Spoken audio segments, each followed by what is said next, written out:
We are now calling to order the June 16th, 2026 Woodinville City Council meeting. Can I get the roll call, please? Councilmember Evans. Present. Councilmember Edwards. Here. Deputy Mayor Randolph. Present. Mayor Arndt. Here. Councilmember Wise. Here. Councilmember Millman. Councilmember Taylor. Here. I move to excuse Councilmember Millman. Seconded. All in favor, please say aye. Aye. Any opposed? Hearing none, motion passes. Please join me for the flag salute. Pledge allegiance to the flag of the United States of America and to the republic for which it stands, one nation, under God, indivisible, with liberty and justice for all.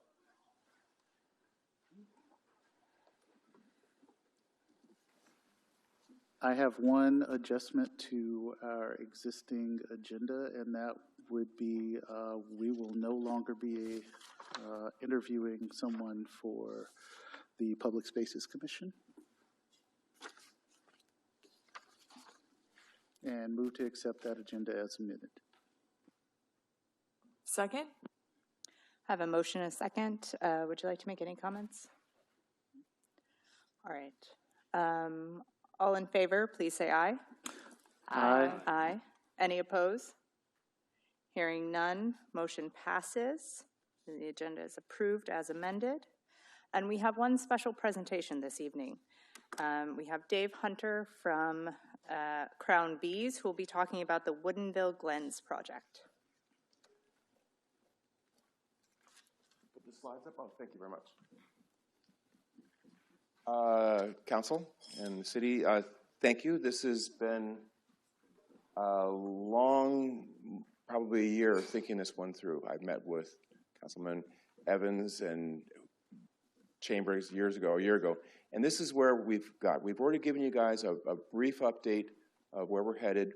We've spoken with the manager of the city, and what we want to do is talk through specifically what we think this looks like, and this is just the start. This is going to be a long program. We're just starting it. We want to make sure our end of this slide is going to be asking you, does the city think this is a good idea? And if so, then we'll start moving into formal meetings, okay? So let me just walk through what this is. We see that the city is changing. It's growing. As I walk across the country, as I'm working with pollinator pathways, pollinators are disappearing. It's just a fact. There's some lighter sides.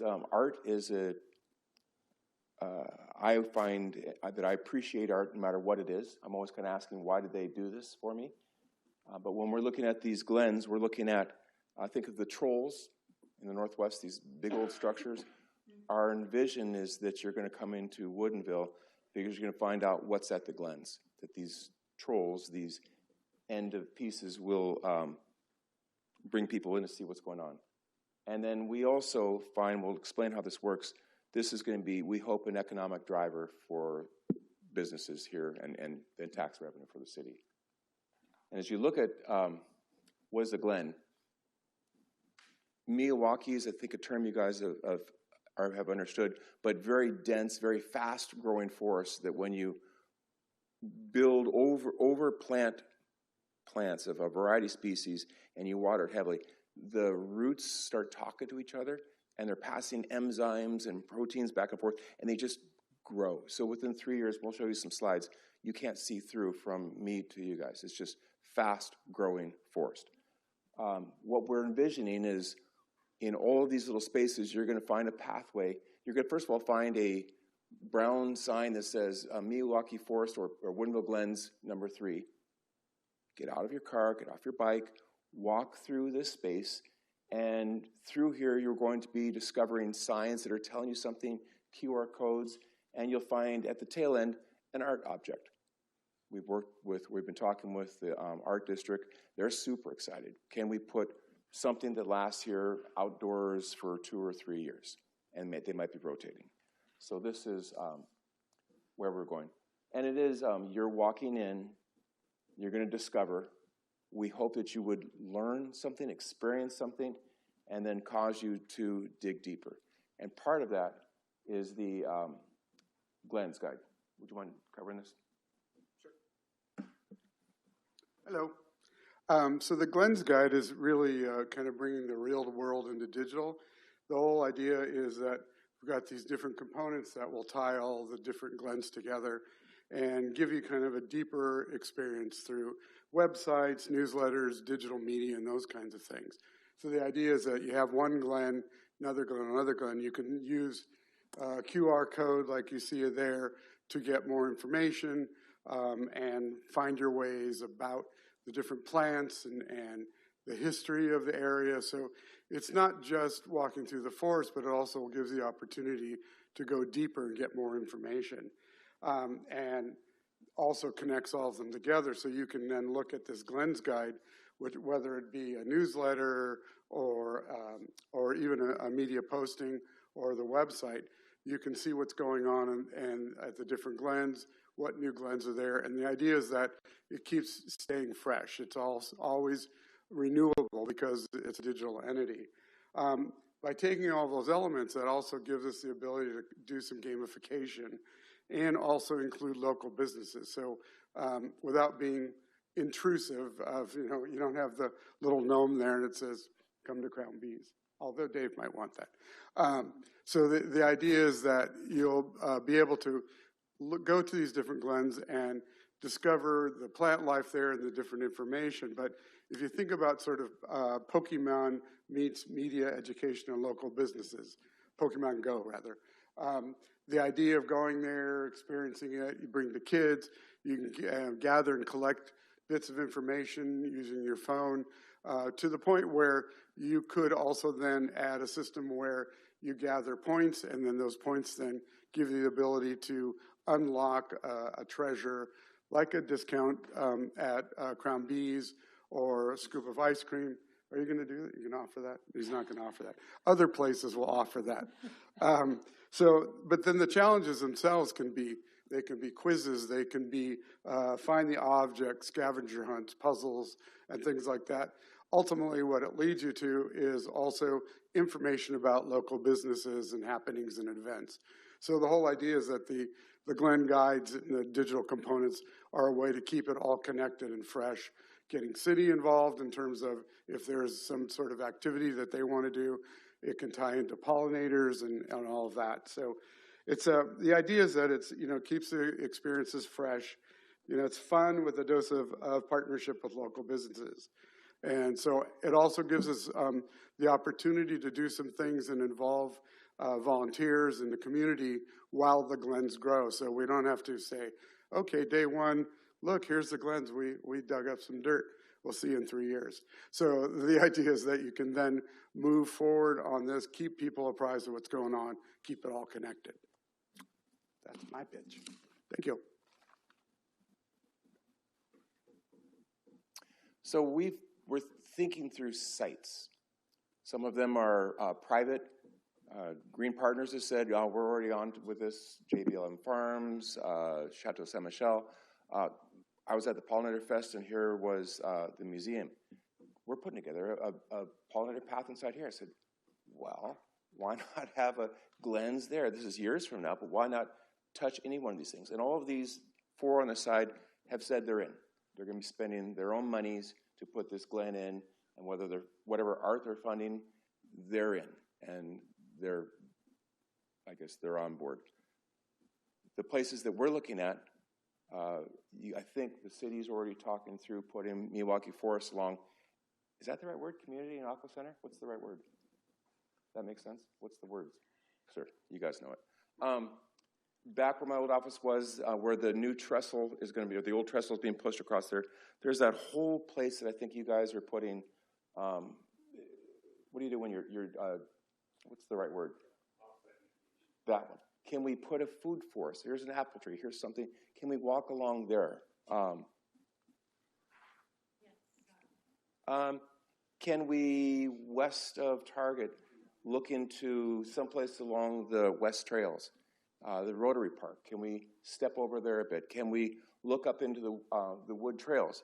All these places are within walking distance of East Trail. That's kind of our intent. You can find it all the way along. And they aren't all Miyawaki forests. You know, the wood trails, there's just going to be an event that would be, you know, something inside there. We don't have any idea what it's going to be, but these are all sites that would bring the city on board with the privates. Who's at the table? The Creative District are way on board. Nicole with the Woodinville Arts Alliance, very much on board. We met with Kimberly from the Chamber, very much on board. This helps them out. Pollinator Pathway, heavily sitting here. I am on board. We met with the Woodinville Open Spaces. Those guys gave us their thumbs up, proceed to talk with you folks. We went there first. Oxbow Farms, I don't know where, we had a meeting with the manager a bit ago. Those people are down there perfectly able to grow the plants for a low cost. So we're able to get, make this thing more affordable. So a lot of people are there. We think this is, everyone we bring this forward to, just the eyes light up and it just makes so much sense, especially when you start with, the trolls, because we understand the trolls. Do you want to talk through timelines? I apologize for being late. I'm Patricia Newkirk with the Pollinator Pathway team. So what's our timeline? Let me get my notes here. I'm all flustered. So this spring, we're fleshing out the idea, finding partners, and raising initial funding. This summer, we hope to solidify the project with the help of a part-time coordinator, flesh out the Glenn's guide online, and assist in the design of the initial projects. We also have 2 more grants that we're applying for. This fall, we hope to plant the first mini forests and help with creating community planting events.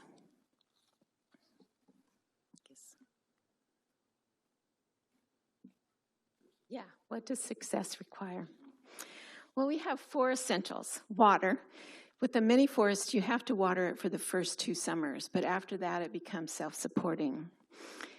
There is some additional ground prep, and a lot of that depends on where you're putting this initial forest. We need more funding, particularly for the purchase of the native plants and the design. And then we also need plans, a design for the community involved in planning and maintenance. Our beginning estimates for the cost of the project are, we've submitted a grant for the part-time program coordinator.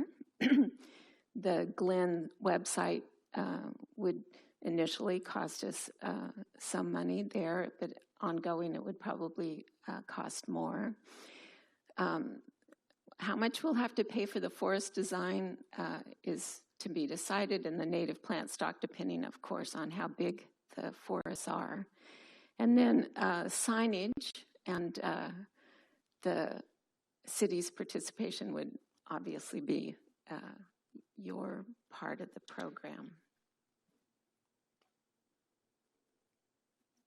So what we're looking for? We're looking for 3 things. We're looking for the Woodinville City to endorse the Woodinville Glens program, provide us with someone to work with us on the committee, and an assist in finding funding sources. So I have a few more slides. I planted a Miyawaki forest at the Sangayako housing community, and I have a few slides I could show you of the process. Would you like to see those? Please. Sure. So we started here with this field. It was filled with non-native grasses and blackberries. We spent time digging out the blackberries, and all we did in terms of improving the soil is turn over the turf and cover it with coffee bags and mulch and let it sit for the winter. Then we had a huge planting weekend with 75 volunteers and hundreds of plants. It rained the entire weekend. It was a lot of fun. This was the first summer we watered, and we also protected from the rabbits. The rabbits were our biggest problem. This is the middle of the second summer. We also watered, and you can see the plants are gaining, but we still had to protect them from the rabbits for a second year. By the third year, you can see it's really taking on its own. We did water the third summer, and this is the end of the third summer. That's my grandson there. He's 6'4", so you get an idea how much the trees have grown in that 3 years. This is the end of that third summer, and that we watered, and you can see a person standing in there, how much it's grown in those first 3 summers. And this is the middle of the fourth summer. We did not water. That guy next to me is even taller than my grandson. And this is what it looks like today. So that gives you an idea of how quickly a Miyawaki forest can become self-sufficient, and we haven't watered it since. So, depending on what you want to grow, you don't need to have a Doug fir in there. So she kept it low. yeah, we didn't put any of the larger trees in ours because we didn't want them. But that doesn't matter. You can put big trees in or not. Thank you all for bringing this project forward. I'm going to just open it to questions from the council now. Councilmember Evans. Thank you for this presentation. I know how hard both of you have been working on this for years, and I appreciate everybody else's efforts as well. Couple of things. When you went to the Open Spaces Commission, was it the same presentation? Okay, so we still need to potentially talk about getting it on their work plan to make sure that we have a well thought out plan for how this is going to go. I'm seeing lots of head nods. I know I've also been talking with 3 of the 4 private businesses that you've talked about, and I know they really want to make sure that there's a well thought out end-to-end plan. They're interested in how the art's going to work and all that kind of stuff, and I see Tori's here from the Creative District. So there's a lot of coordination that needs to happen. And so my question for you is, where are we getting plugged in for that coordination, or is that the big question mark that you're here asking for today, is how we start kind of formalizing that? We, with a nod from you all, are going to start meeting next month, and probably monthly or as it calls, we will have a formal meeting with positions, and we want to make sure we have correct representation. So yes, we're going to be going forward from tonight if approved. Okay, and by positions, you're meaning like the public spaces? We want a city person there. Okay.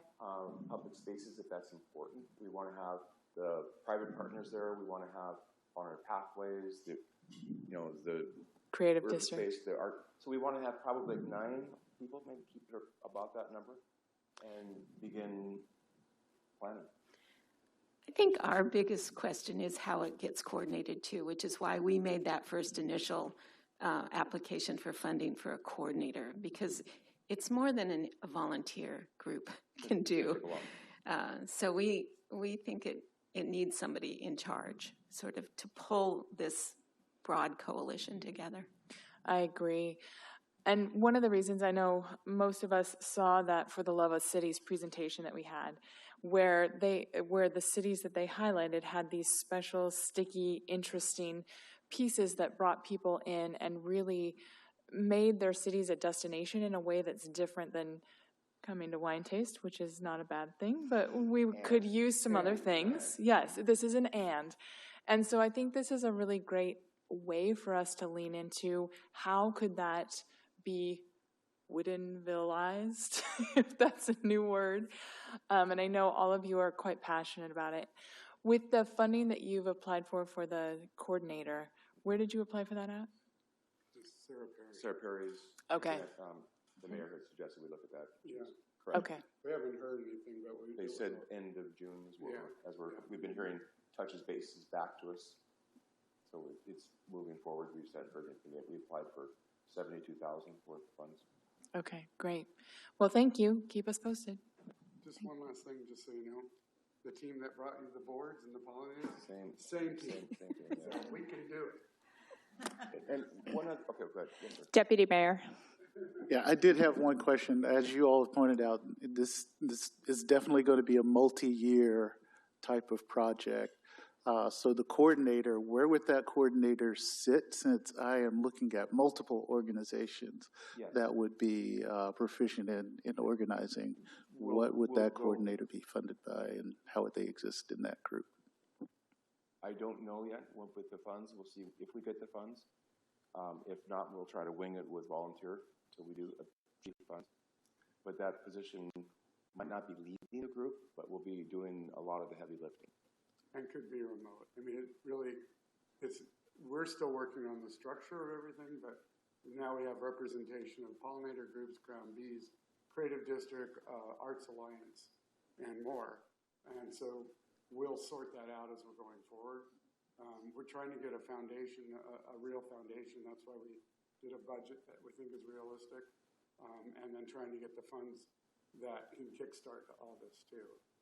I think the one thing that wasn't mentioned is that each of these forests do not have to start from dirt. They don't have to, so for instance, like the property that's over on the back end of Wood trails. Has trees. It has some of the natural plants, the proper plants, but it can be adapted. So that if you think about adapting an area that's already forested, but adding some trail in there, adding art piece, you could get a Milwaukee or mini forest going pretty quickly, depending on the priorities of which one we're going after. So they can kind of be offset. You can get the 3-year ramp and then the Quick and dirty ramp, quick and muddy and natural plants. Other questions? One more statement that Please. Our slides might not have brought forward was the identity of the city. We've discussed as we were applying for the grants. We realized with all of these structures going up, I don't know that this used to be the horse pasture and the country vibe. I don't think that's necessarily here anymore. And one of the things we'd want to work on, we've talked about labor for this, we want to bring this forward into own these plants. So how do we get a steady drumbeat between now and let's call it October, November, when the city does want to have plantings out there on the center by my office?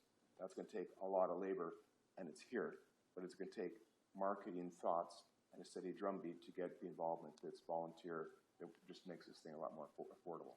And reaching out to the community here that aren't necessarily homeowners, but live in the community and may not feel as drawn into the community experience, but they're wonderful families and people who are active and interested. It's that vibe that we want to catch.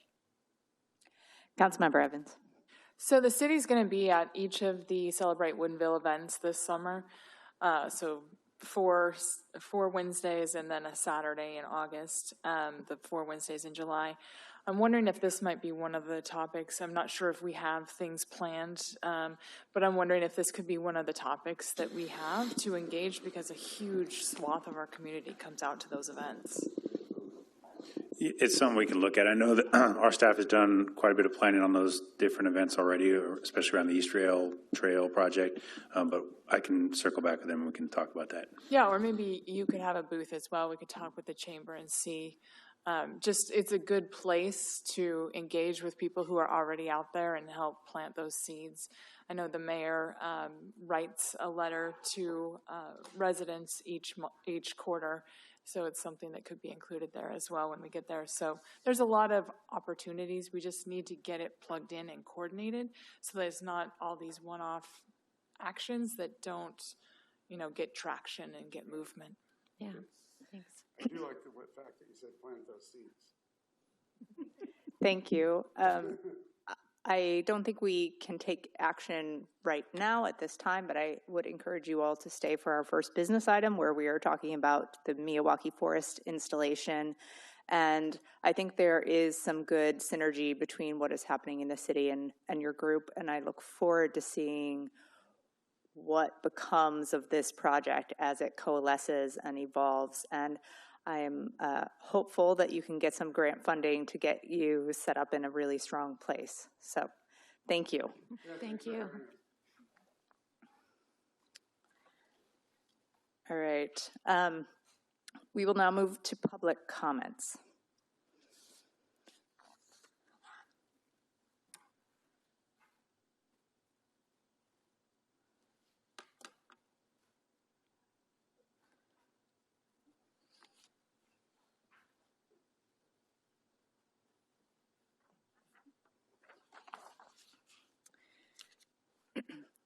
All right, when I call your name, please step to the podium, state your name, whether you live in the city, and you will have 3 minutes. Doug Erickson. Hi there, I'm Doug Erickson, and I do not live in the city limits. I'm requesting that the city council review your requirements for city positions that are not being compensated. Currently, you require all applicants must live in the city limits. I am proposing that this requirement be changed for applicants to be within the same zip code of Woodinville, 98072. You presently have this requirement at the Woodinville Memorial Cemetery. This will provide for a larger cross-section of applicants who call Woodinville their home. As an example of this, I've seen a couple of your positions where you get 1 or 2 applicants, and I just think that I'd like to see the little more involvement in the city and for the people who call Woodinville their home. So just asking for a request. Thank you. Thank you very much.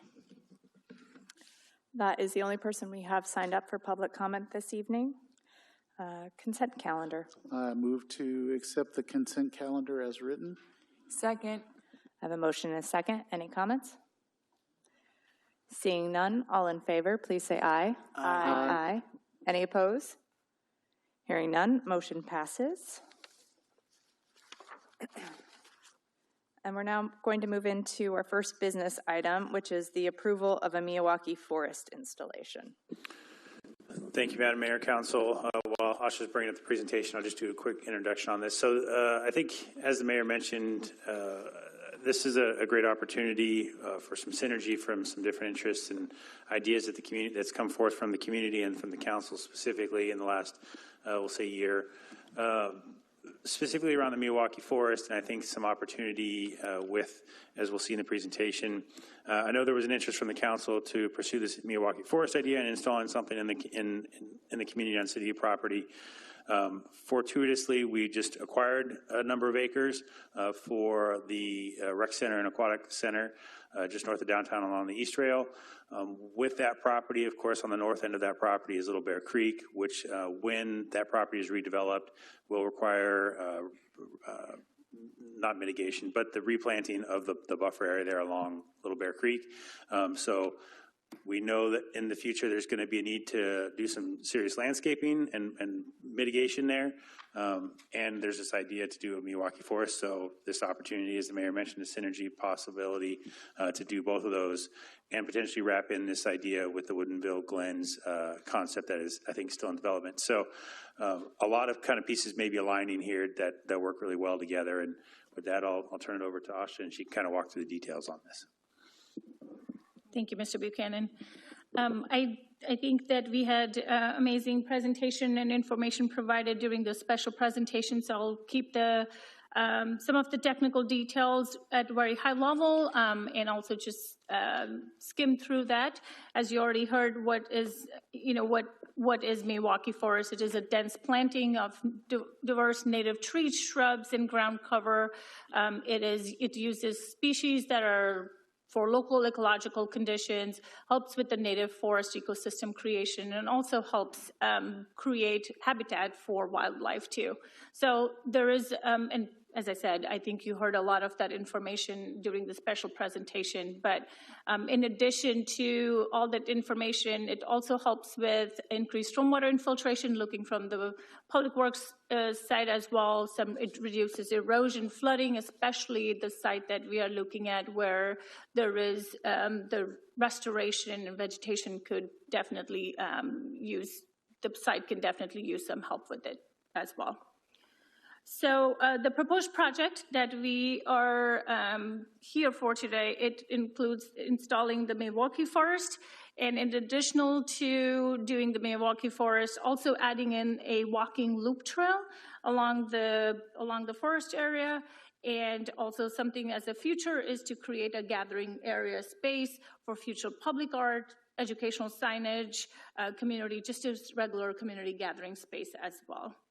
So the site that, as Mr. Buchanan mentioned, we took on the same opportunity that we did with the dog park and used the recreation, the community center, the future community center area, that we will need to do some restoration and mitigation and use this opportunity to try the proposed project at this location. And this is just a sketch that is provided. So the Milwaukee Forest with some walking trail along the forest. And then once that is in place, we'll have some gathering space and also just some public art and signage along the trail and within the forest or around the forested area as well. So this is where it is right now. This is the existing site. As you see, these are the two parcels for the recreation center, and that is the area that we are proposing for installation of the Milwaukee Forest. I'm jumping straight into it. We also have Ethan Bryson here, who is also helping us, providing us guidance, providing city staff guidance with the forest installation and just the process itself. This is new for the city as well, so we are learning as we are putting this project together. The reason, in addition to bringing this project to council to provide an update on this project, we also wanted to bring this project as this project currently is not identified or funded in the current budget or plan, and so we wanted to bring this to council for council approval. We have put together a really high-level cost estimate that we feel will be required for putting this project together. There's the design and the project management that, as I said, Mr. Bryson will help us out on just pulling this project together. There's the material and the site work. The material will, as you heard in the presentation, some soil removal, soil amendment, plants that we will need to do, the trail that we have to build, all that is part of the material and site work. It will be a combination of public works crew doing some work and also some volunteer work. And so I just wanted to bring that to attention as well. We also have, as you heard, outreach is going to be very important, not only to educate about this forest, but also just involving the community in this project and through the process of building this Milwaukee Forest. So there will be some effort that will be needed up front during the installation and even afterwards. So we have allocated some budget for outreach, signage, and volunteering work. And then we have added some contingency just to give ourselves a room in the event. Of course, it's a site. We don't know what is in that site right now, so if there's any unanticipated cost that we foresee. So we are estimating a total project cost of $110,000. As I mentioned, this is not a budgeted item, so this would be an unbudgeted item. That said, the scope of this project and what we are trying to do with this project in terms of habitat restoration, environmental stewardship, this all aligns not only with our strategic and comprehensive plan, but it also aligns with the goals of the city tree fund that is established. And currently the city tree, we have a city tree fund of $638,000, and no projects are currently accounted for under that fund. So this $110,000 will come out of that fund. So as such, not asking for any budget adjustment, but asking council to allow using the city tree fund for this project. And I will. Can you pause and just give us a little bit of background on the tree fund? Where did the money come from to get in there, Sure. and what are the requirements for its use? Yep. Yeah, go for it. Yeah, so the money from the tree fund is part of mitigation. So when applicants usually have to, when they remove a tree, usually have to replace the trees. But sometimes that's not possible. And when that's not possible, then there's a one of the options in our code is that they can contribute to the tree fund. So they've been doing this since, it's been collecting funds for I don't know how long. It's probably for more than a decade. So that's why the fund is as large as it is, because it doesn't get used that often. But that money is available for helping to mitigate for when trees are removed in Woodinville. Thank you. Any other detail, Mr. Buchanan, that I might have missed on this? Go back to the last map. Yeah. We should clarify that the estimate right now is on the westernmost parcel there, so the one on the left on the screen. The 110 estimate doesn't include that portion that she's showing with the arrow right now. That one's going to have to be a subsequent project because there's some different site conditions we're going to have to deal with before we can do planting on that site. It's got some concrete and some retaining wall, for example, and a building that we're going to have to deal with before we can go plant on there. So right now the project scope would just be on the westernmost, the left parcel there on the screen. Thank you for that clarification. And I think some of that establishment period and long-term maintenance was also mentioned during those presentation. The establishment period, as you heard, takes 1 year to 3 years for establishment, regular watering during at least the initial years, some weed control, and then just monitoring regular maintenance that will be required. And from our understanding is that long-term it's minimal maintenance, periodic inspection, and just invasive species. And of course, the trail maintenance itself.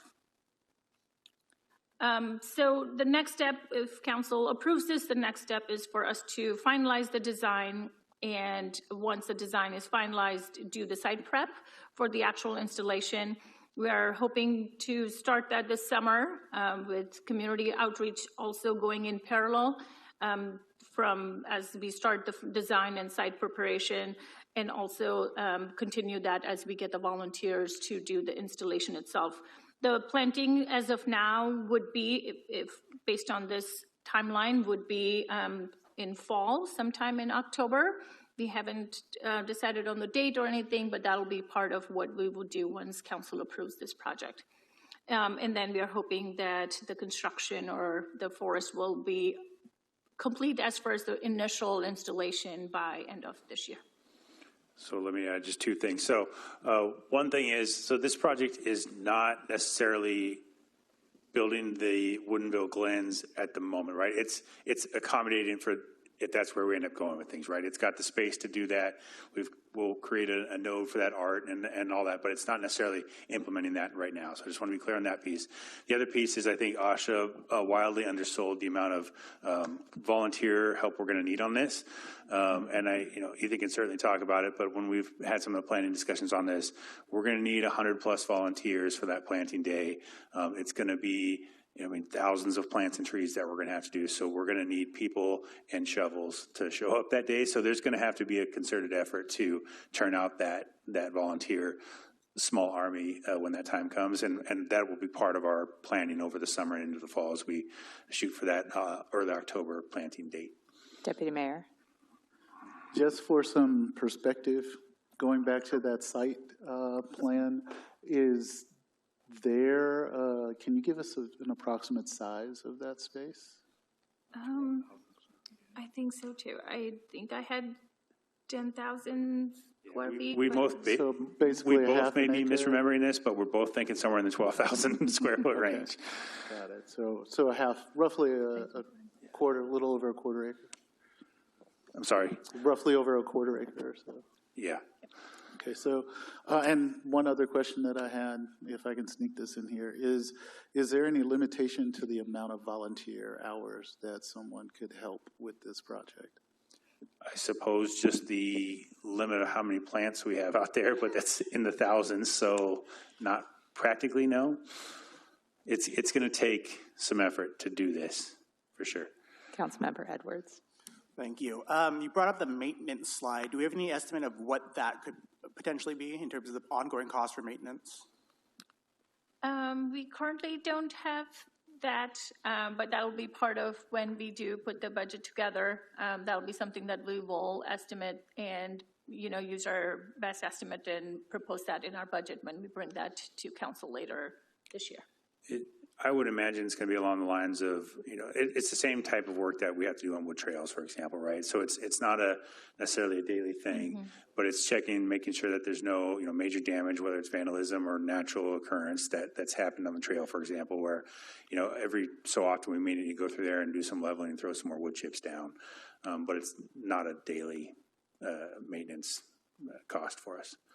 And I think that the maintenance, based on our understanding, is that the maintenance should reduce as the forest is established as well. Councilmember Taylor. So I like the idea, but I do know that having been involved in planting in the backyard, you plant and then you have grazers come by. What mitigations are you going to do to slow that down and maybe share with the public? Because we'd like to know how to keep the bunny rabbits and the deer away. So. Yeah, that's one thing we've talked about with the project team is especially the rabbits, and I think even some of the other wildlife in the area. And there's some existing fencing there. Part of that budget includes some fencing for us, like the rabbits specifically. And I think that's also where we have some of that flexibility with that contingency line item that OSHA's included in the budget. But we have specifically talked about, making sure at least for the first 3 years, we've got those measures like the small fencing to keep the rabbits at bay. That being said, I also have a backyard and I know it's a perpetual fight. So, yes. All right, any other questions? I move that the City Council approve the installation of the Milwaukee Forest authorized expenditure of $100,000 and a $10,000 contingency, and authorize the city manager to take all necessary actions to implement this decision. Second. Motion and a second. Maker of the motion, would you like to speak? Yeah, I am excited about this project. I do think that having additional natural areas, clean water, help create clean air, and shade to actually reduce climate change. So these are important things that we'll want here, reduce the amount of concrete and increase the amount of wild space that people can visit and stay healthy.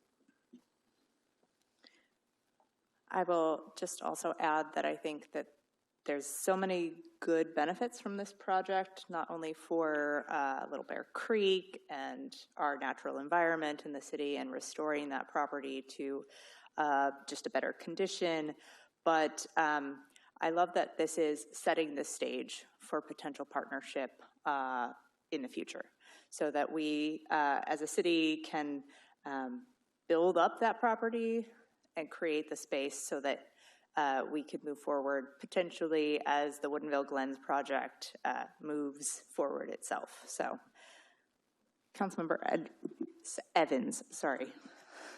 Thank you.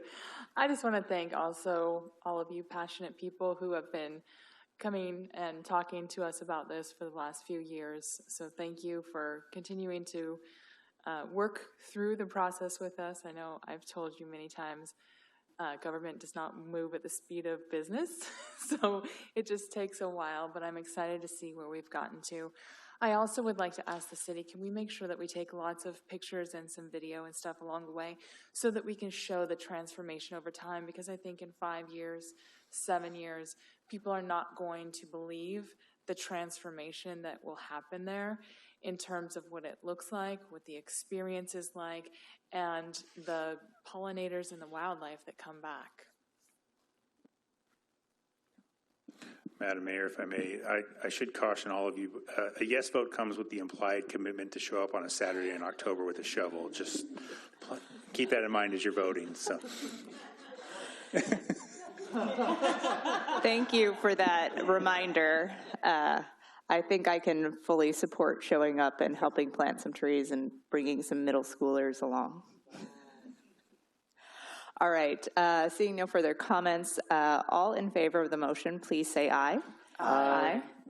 Any opposed? Hearing none, motion passes unanimously. Thank you. Thank you, Council. All right, we are going to move on to our next business item, which is the reappointment to position number 600 and 700 on the Planning Commission. Thank you, Mayor and Council. I don't have a presentation for you this evening. This one is somewhat unique in our process for appointing commissioners. For the Planning Commission under code, the council has, well, we've got two positions open. One position is filled by an incumbent that has served 2 terms and by code is required to reapply and sit for consideration by the council for reappointment if council deems that appropriate. The other position has only, the incumbent has only completed 1 term and is thus eligible under your code to just simply be reappointed by council again if it sees fit. Unfortunately, our one that has filled 2 terms and would thus need to sit for council for a conversation this evening is out of town at the moment. I know he conveyed a message, and I think the mayor has that message. If not, I can pull it up for the council and requesting his reappointment there. I do have a message, and this is from Commissioner Meza. He says that it has been a privilege to serve on the Planning Commission for the past 8 years. I have greatly valued the opportunity to contribute to the growth and development of our community, and I would be honored to continue doing so if the council sees fit. There's important work ahead for the Commission, and I believe the experience and perspective I've gained over the years will allow me to continue making meaningful contributions to that effort. So that is the statement from Commissioner Meza. So we are taking these in 2 separate motions. Do you have a slide with the language or just in our packet? Yeah, it's in the packet. Okay. I'm just going to go ahead and say I move that council confirm the reappointment of George Mesa to the Planning Commission, position number 600 for the term expiring July 1st, 2030. Second. Motion and a second. Would you care to comment? Yeah, I think George has done a fantastic job. I believe we had someone earlier make comment that it's hard to find good people, and getting activity from someone who is committed to this work and who's done a lot of long studying, it's great to keep them in a position where they're being effective. And I would just add that we, as council, thank Commissioner Meza for his service for 8 years, especially in these volunteer roles. It is often thankless. And on the Planning Commission, there's a lot of details involved and preparation for those meetings. And I support his reappointment to this position. All right. Seeing no further comments, all in favor, please say aye. Aye. Aye. Any opposed? Hearing none, motion passes unanimously. And I move that the City Council confirm the reappointment of Chad Krebs to Planning Commission, position number 700 for the term expiring July 1st, 2030. Second. Care to comment? Chad has also done a good job. We were not sure if he would want to continue. I'm happy that he will be continuing, and this, within our rules, there's nothing extra that he would need to do, so this would be a normal appointment for him. So happy for him to continue, and I appreciate the time he served. And I would again say that all of my statements about appreciation also apply to Commissioner Krebs here and sharing his time over the last term. Any further comments? Seeing none, all in favor, please say aye. Aye. Any opposed? Hearing none, motion passes unanimously. We are skipping business item 12, which was removed from the agenda. We are now moving on to business item 13, the Westridge Downtown Connection. Thank you, Mayor. Good evening, Council. I am going to get this presentation. There we go. Super excited to present this project, Westridge Downtown Connection. This project was initially introduced in 2021 under the CIP Capital Improvement Program. And in order to start working towards the project and break down the project so that the project it can be actually scoped versus just starting into full-blown, full scope of work, the project was moved from CIP under engineering operations budget to scope and evaluate some alignments and alternatives and feasibility of this project. And the purpose of this project, the main goal on this is how to connect people walking and biking from Westridge neighborhood to downtown, especially to our regional parks here, to the fields, to East Rail corridor that we are planning on, and even just downtown in general itself. So that was the main high-level purpose and goal of this project. So with that project being in the 2025-2026 biennial budget to do the alignment alternative analysis, council approved a budget of $150,000 to do this project. And so we kicked off that project earlier this year with one of our on-call consultants, Parametrics. Parametrics is on call as well today. And we kicked off that project. And for last 3 or 4 months, we have been going, and I will take less credit and more credit goes to consultant, that they have done a lot of work on this. And so we're excited to bring the status on this project and also get your feedback on the alignment, preferred alignment, and just generally hear thoughts about where we have, what we have done so far. I also wanted to let you know, staff presented this project to Public Spaces Commission at the May meeting. It was well received, and they also had their preferred alignment that I will reveal as we go through the presentation. So we're looking forward to presenting. This is more of a status, an update, project update for council and feedback gathering. So no recommended motion, but just generally getting some feedback from council would be appreciated. So with that, I will actually hand over the presentation to Mac. Mac, can you hear us? Yes, can you hear me? Yes, we can. Awesome. Great, yeah, thanks, Asha, and thank you, Mayor and members of the City Council. My name is Mac Drzajic with Parametrics, and yeah, just here to walk us through where we've been. As Asha mentioned, we are kind of in the middle of the process and looking for feedback, so this is definitely an in-progress check-in, so grateful to be here.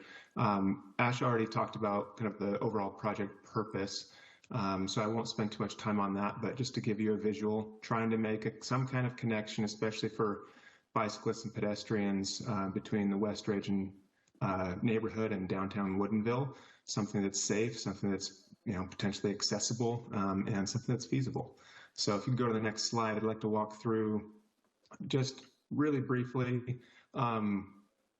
leading up to this moment, we have been working on analyzing existing conditions in the project area to understand what constraints we're dealing with. And we looked at existing conditions through a few different lenses, one being connectivity and mobility, another one being safety and access, another one being right-of-way and ownership, which comes into play pretty strongly in all of these alternatives.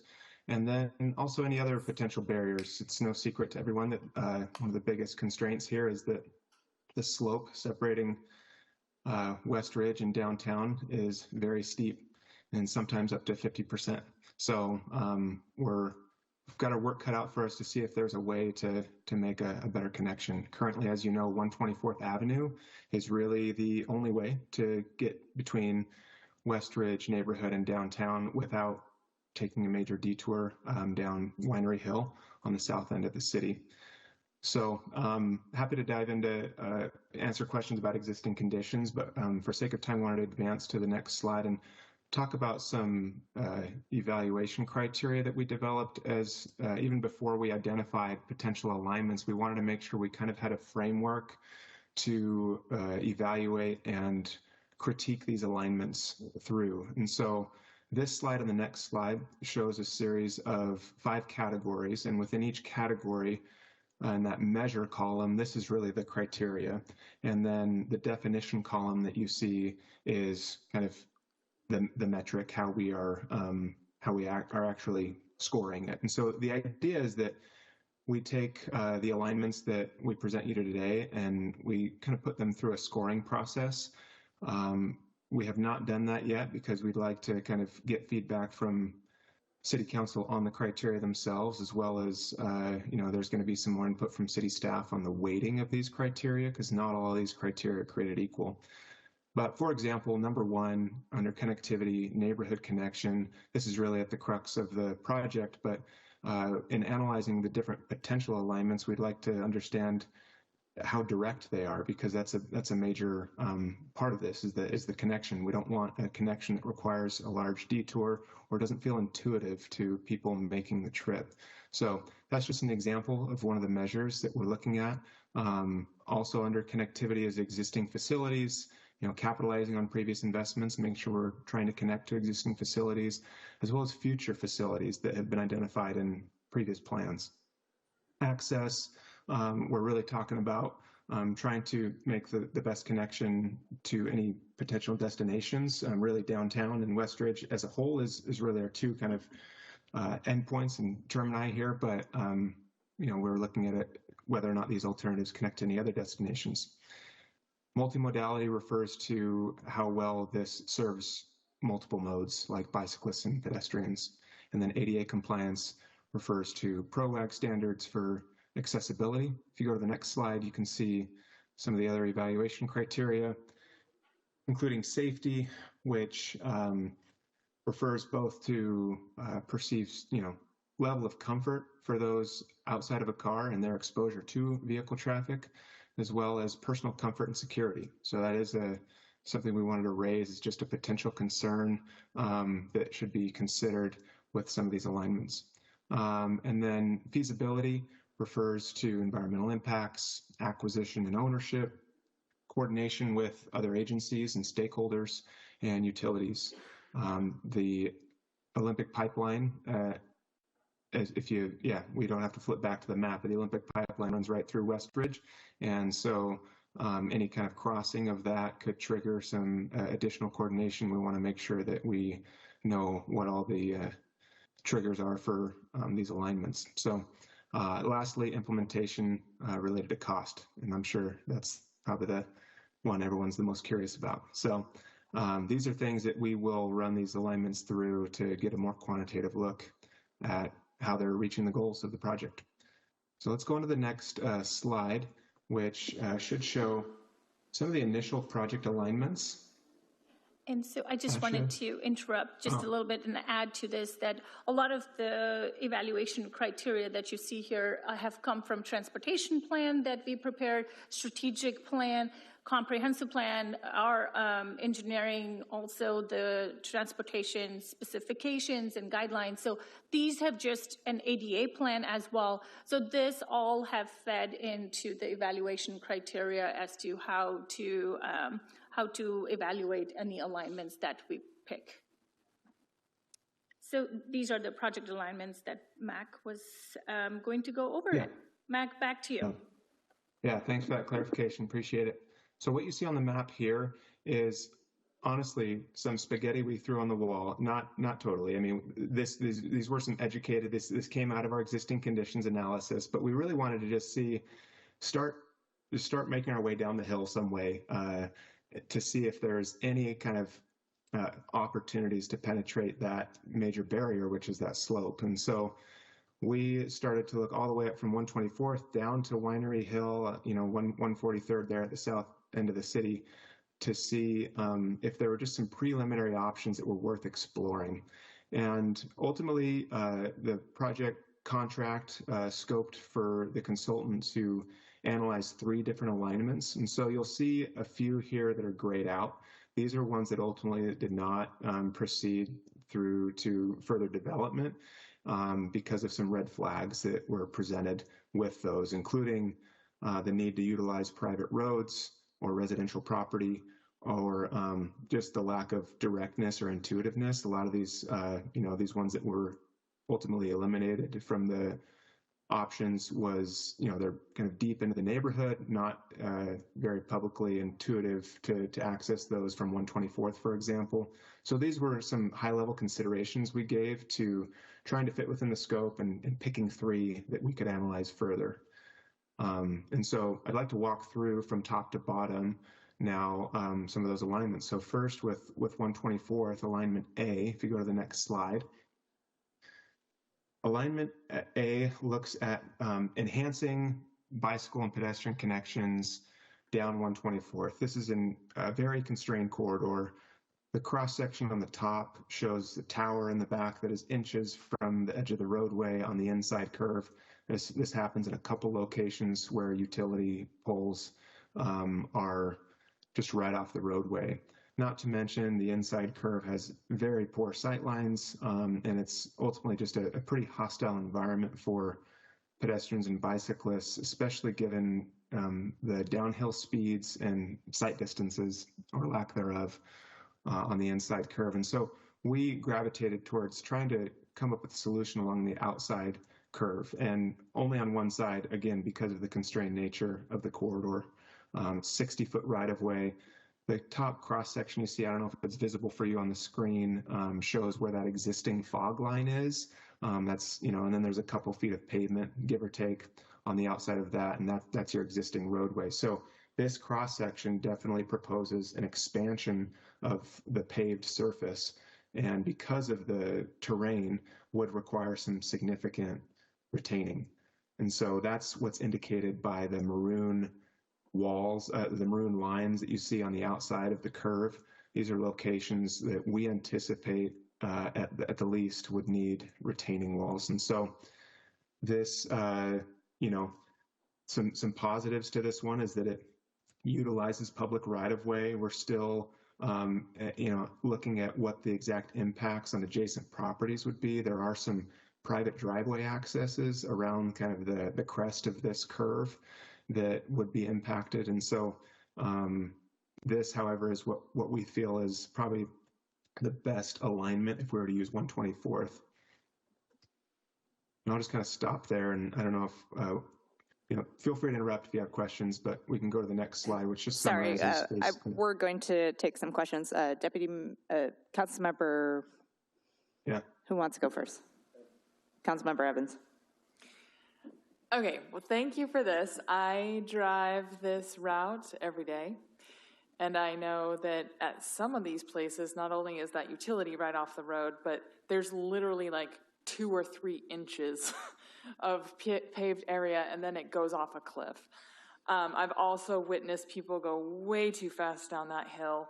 So from a safety perspective, aside from the multiple dollar signs to show that this is so expensive, do we feel like this could be made safe? Because people come flying down that hill. It's supposedly, 25 miles an hour in that area. I routinely see people going over 40. Is that a question for me? Yeah. Is that a question for the council? Is there a way to slow traffic down?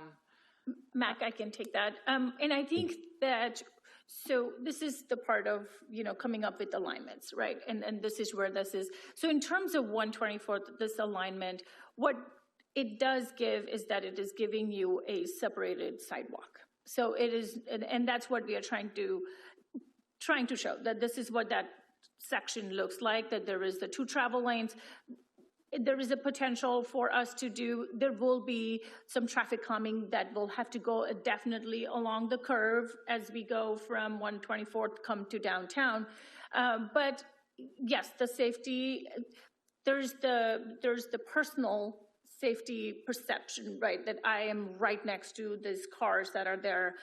So when we look at the evaluation criteria, that is where this alignment will score very low in feeling personal. There's the level of traffic stress, which is the traffic going in the car and how you feel. And then there's the personal comfort, like I don't feel safe walking on this separated sidewalk too.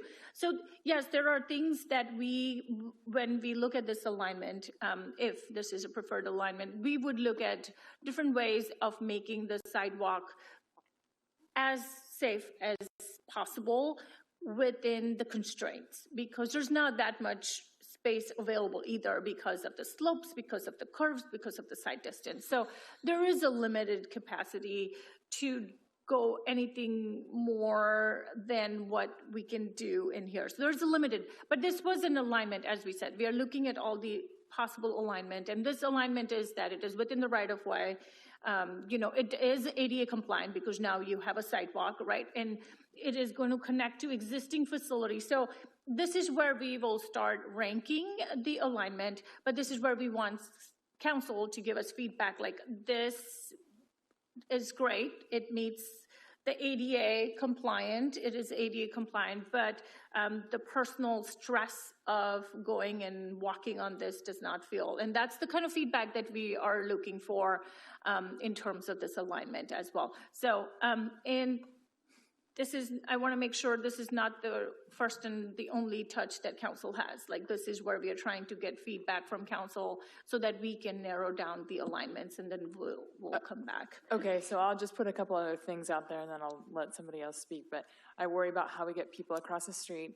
I worry about working with the utilities, because I know if they have to come in at any time, they can bust this whole thing up and they don't even have to replace it. And then I worry about what our engagement with Bothell will be. I did want to touch on the crossing, as of course this will be we're proposing, not exact location, but there will be a crosswalk that will be proposed to take, because we have a sidewalk that takes it all the way on the east side on 124th, right at the end of Quail Ridge, and then we'll have a crossing, which of course will have, whether it's flashing beacons or additional things, and that's how we'll go to the west side, because we cannot go on the east side. My kids have had to cross that. I can tell you that I don't let them go on the bus anymore, because even with flashing lights from the school bus and honking from the school bus driver, people go flying right through there. So that, again, I'm just worried about all of these things. Understood. Deputy Mayor. I can definitely appreciate that, considering Councilmember Evans lives there. But I think a recurring question for each one of these that we will have is whether or not that is in the existing right-of-way. And I think that we mentioned about this first one, there will be several driveways that will be affected that we'll have to take into consideration. So right-of-way, and the other is the slope. I think the slope plus the visibility in that curve do bring questions of safety, but I don't want to toss it out because it may be the only way, especially if we can expand on that side of the street and actually, I guess, obtain some of the other property that's not currently occupied to utilize that space. But I'm really intrigued for the other options as they come across. But right-of-way and slope are going to be the recurring questions for each of these. Yep.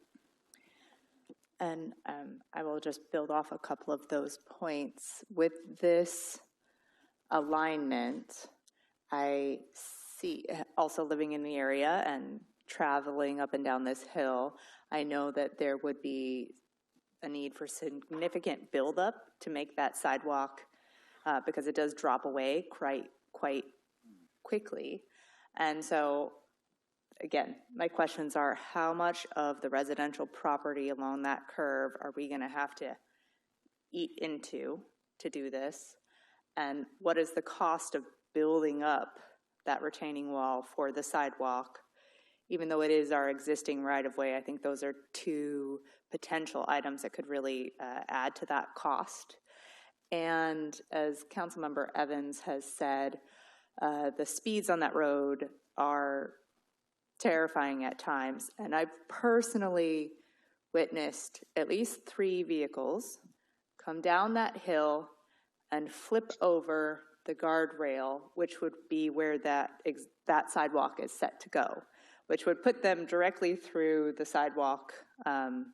So That is a regular recurrence on the hill. The neighbors that live there say it happens yearly.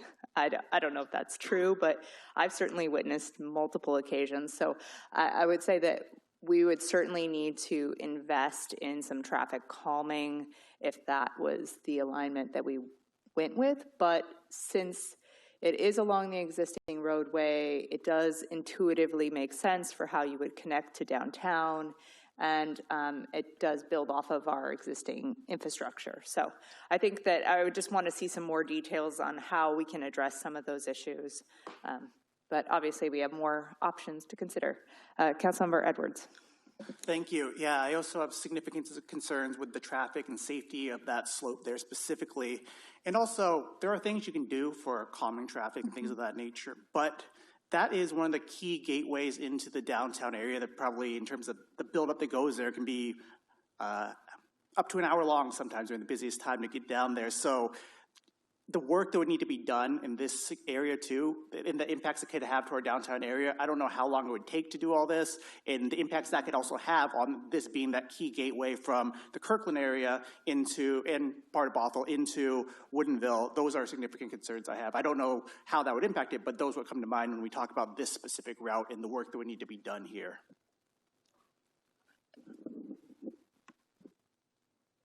All good feedback, and that will what will go into our cost as well, because it all adds. Right now, this cross-section that you're seeing on the right, it is within the existing right-of-way. So that was the intent, but this option was to build everything in the right-of-way. Again, this is very conceptual. This is not a detailed design, but the goal here is with this alignment is to build a retaining wall.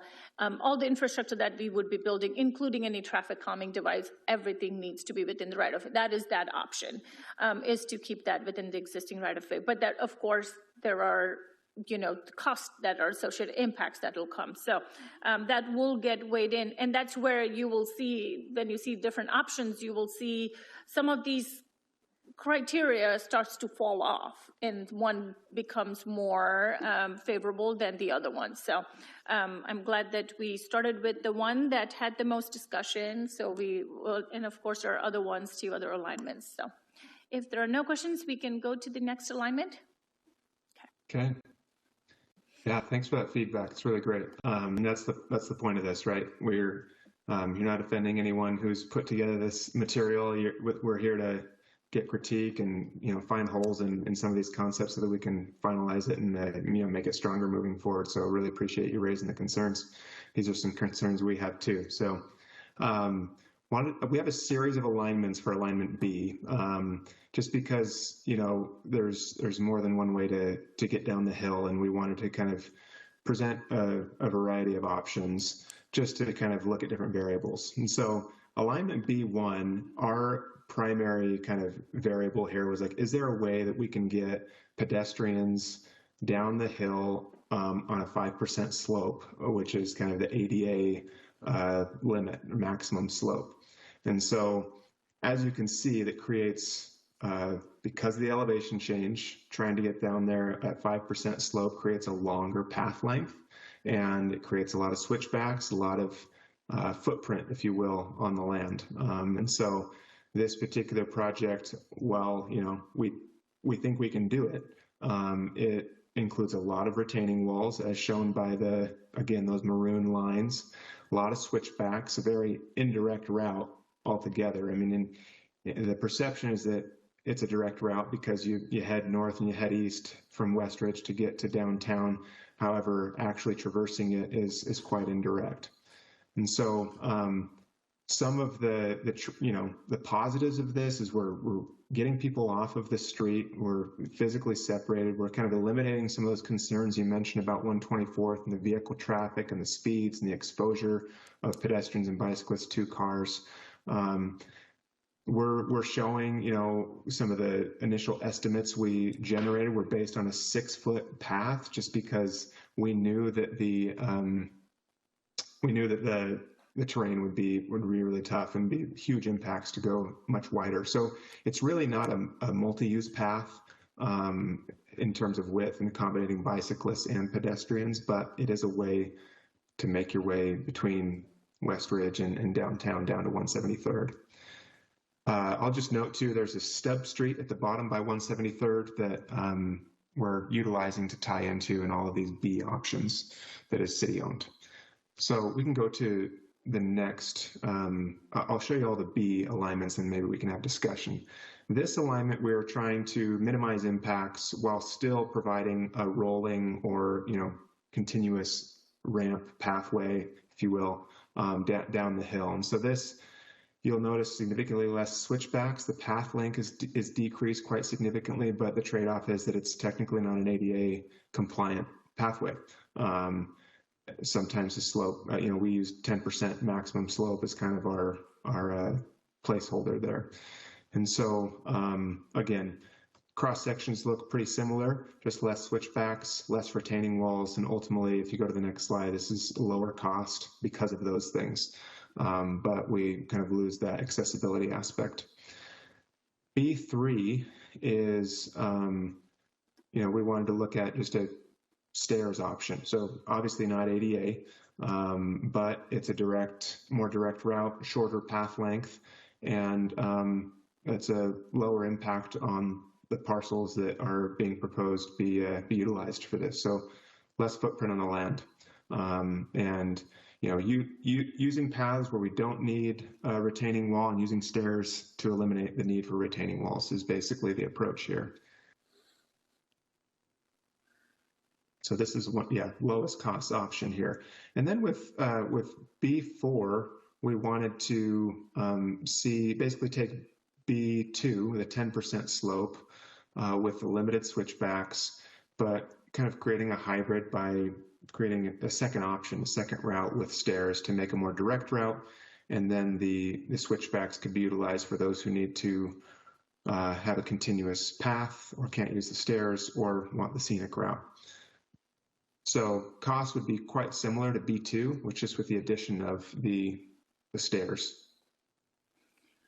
And I just want to, sorry, Mac, if I can add, I just want to add this alignment before we created that as part of the feedback that we got from Public Spaces Commission, because they said the switchbacks are, the commission felt that switchbacks would be okay, but also like reducing the number of switchbacks, but then adding stairs to it. So creating a hybrid that still minimizes the footprint, because just as I wanted to make sure the two parcels that you see that are labeled 1 and 2, or these two parcels are private parcels, which means that we will need to acquire easement or a parcel as well.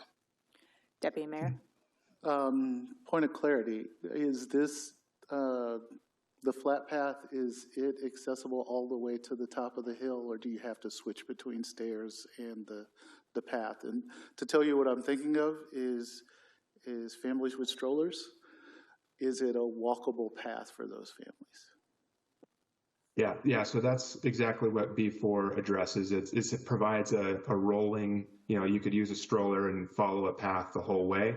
And those who wanted a more direct route could use the stairs. So to answer your question, yes, there is accessible is the operative word here. What we're showing on the map here is up to a 10% grade, which it exceeds 5% and is technically not accessible. There are some ways, again, this is high level. We don't have survey, but there are ways we could maybe utilize ramps and landings. Ramps can go up to 8%, 8.3% with a railing and landing. So there are some potential options in terms of like true accessibility, but to answer your question about the rollability of this, yes, it's continuous. And I actually had that question about all of the B options. For the ones that you're saying are accessible because of the slope being 5%, are those all rollable as well, with the exception of stairs, which obviously is not? Yeah. So B3, which shows the stairs, is the only one that would not be, you wouldn't want to take your stroller on this. I've done it before with my stroller and kids, but not recommended. Thank you. While I certainly want to keep strollers in mind, I do see people biking and using scooters up and down this hill daily, and so I would want to ensure that if we're making this connection, it is something that maybe you couldn't bike up the pathway, but you can roll your bike up the Yes. pathway. Yeah. Just clarifying that the stairs is an option that doesn't necessarily allow that, but the option 4 would. Correct. Yeah, correct. Thank you. Councilmember Edwards. Yeah, this just raises the big question that I think that we'll need when the option is chosen there in terms of accessibility in general. What is the purpose of accessibility? If our goal is to make it accessible to as many people as possible, we definitely have to take into account those options there of what we can do, whether it be people in a wheelchair or whatever accessibility needs people may have, because all these different slopes and stuff impact the ability to use those for different purposes. So if we want to make it universally accessible, it will cost more. It may require additional steps that need to be added there, but I think that's something that needs to come up in the conversation. If it's intended to be universally accessible, or if we're just trying to make it as accessible as possible. And that's the feedback that we also would like from council. You know, is it, yes, in ideal condition, we want it ADA compliant, right? All of it, so we are very inclusive. Or, you know, doing something similar to before, where you're providing a connection and maximizing the users that we can with this connection.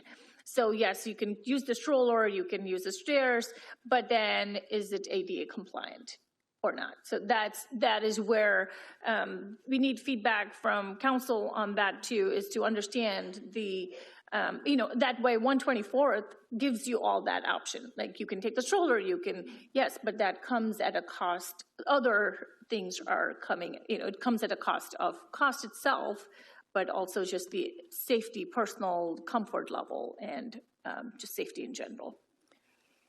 So I want to kind of throw out a couple of questions that I don't know if you've considered. The first is, are the existing sidewalks on 124th ADA compliant? Because I have vague recollections from our ADA assessment of the city that some of them were actually outside of ADA compliance because of the slope. So I'd be curious to see, you know, how much effort we need to put in to make this piece ADA compliant if you have to go on non-compliant sidewalks to get there. So that's certainly one question to be answered. Another question I have for the B options, the switchbacks here, all of them are going through property that is either kind of a grazing field or a forested slope. And so has there been consideration for what sort of lighting options would need to be added to this? So way too early. Way too early. Way too early. We are like literally scratching the surface of this project, just understanding like how are we making that connection. So I think the scope on this project is which option or an option or two we pick, and then we start exploring those options. So the initial scope that we have right now with parametrics and what's in our budget is to which are feasible option, like which two feasible or one feasible option we want to go with, and we come up with a very, very, very conceptual, I want to add as many I can, a conceptual design on that, because it will set us up to see what the next phase of the project is. And that's when we start, like, how many trees are we there? This is forested, so how many trees? I mean, the footprint also will have to take into account how many trees are we taking out, right? And I think that's going to be important. What's the, and these are private properties. That is another one that we have to keep in mind. So, so that will all be part of so what council will get once council picks and just gives an option, like gives a feedback on this is before is a preferred option and 124th. I'm just giving that as an example. And then we will go back and come up with this really high level cost estimate on those, and then a concept design, and then move on to the next phase of the project. But at this point, will we be looking at the lighting? Absolutely. That will be part of the bigger phase of the project. Will we be looking at preserving trees to the extent we can? Yes, we will. But that will all come as part of the design as we go into it. Okay. If it becomes part of the CIP Thank you. I guess I got too excited there. I appreciate the overview. Councilmember Edwards. Thank you. Yeah, this is a little too early for this question, but it's one of the parts I'm struggling with right now.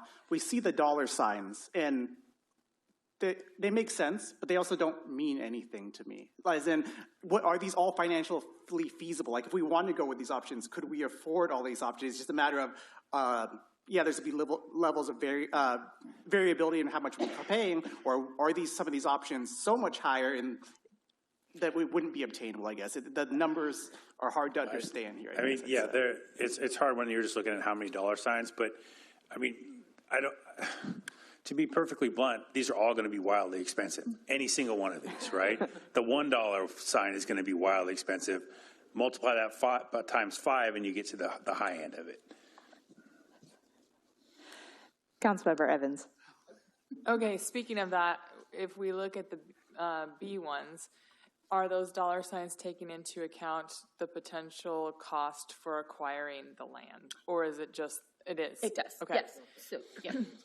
And what kind of federal, state, county funding is available to help support these sorts of things? I think we're seeing it across our whole spectrum of projects that funding is drying up rapidly. From the state level, you've all seen probably the recent news reports from the governor's office that he's directing the different departments under his jurisdiction and authority to prepare for substantial cost cuts. We've seen it already ourselves directly from the federal level, where we're submitting requests and they're getting cut by a third due to some political wrangling, but it's a reality across the board. Yep. And in reality, if we do come to a feasible project here, we're probably looking at 8 to 10 years, right? At least. I mean, if we're going to be saving up for this, planning it, all that kind of stuff. So the costs could vary wildly, the economic conditions could vary wildly, the funding available could vary wildly. I want to make sure cost obviously needs to be part of that, but I also want us to really think what will serve the community the most. So I just want to put that out there as well. Thank you. I think you have another alignment for us to look at. Yes. Yeah, so the final alignment is down on the south side of the city limits, along 143rd and 137th, where it comes and connects to Highway 202, I believe affectionately known as Winery Hill Road. So on the left side of the map you see here, you'll notice an existing sidewalk, and there's also existing bike lanes there. These are newly constructed with the new development going on that has just gone in down on 143rd. And so this would be tying into that with a shared use path on the north side of Winery Hill Road.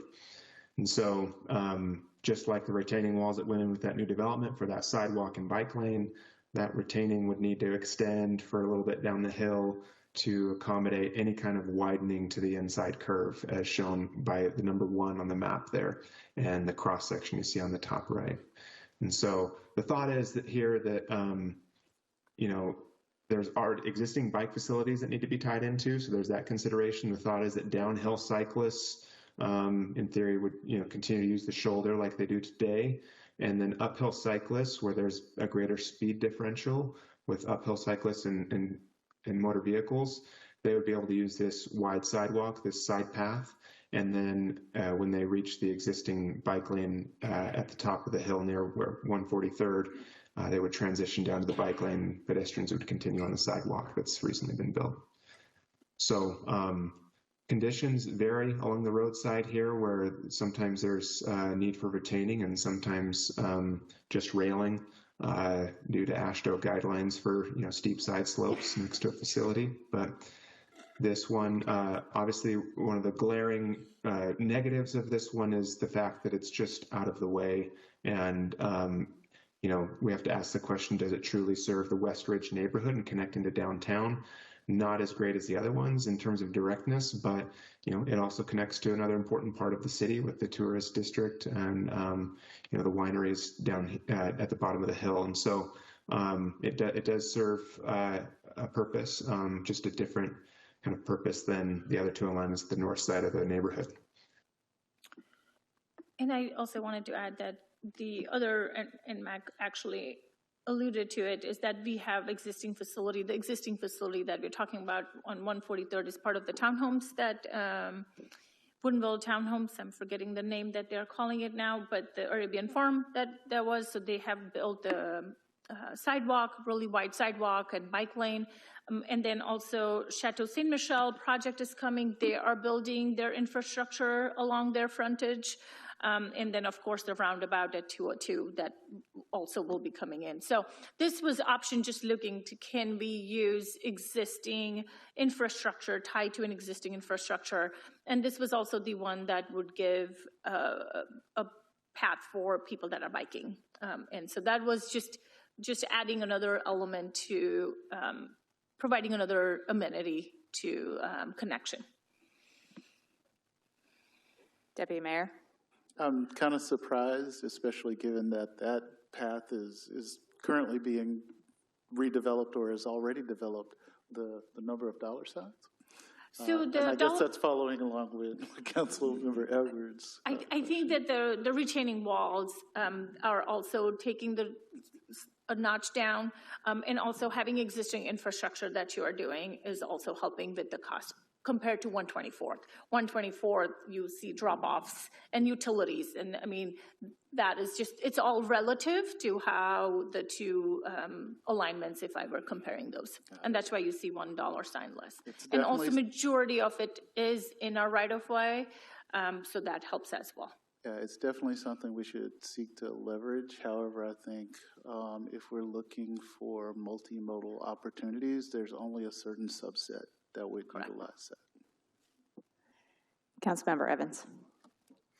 Yeah, while I appreciate looking at a place that has some existing infrastructure, if the goal, if we step back and say our goal is to connect pedestrians to the downtown core, I don't think that this one is the place that I would want to continue evaluating, especially since there's the Tolt pipeline already in place. Yes, it needs some crossing areas, but there is that bike area and running area that people already use. And this is an important area, but it's pretty far from the downtown, especially if somebody's walking. You go up the West Ridge, down the hill, over to the Sammamish River Trail, and then another, I don't know, mile and a half or so to downtown. That's quite a hike.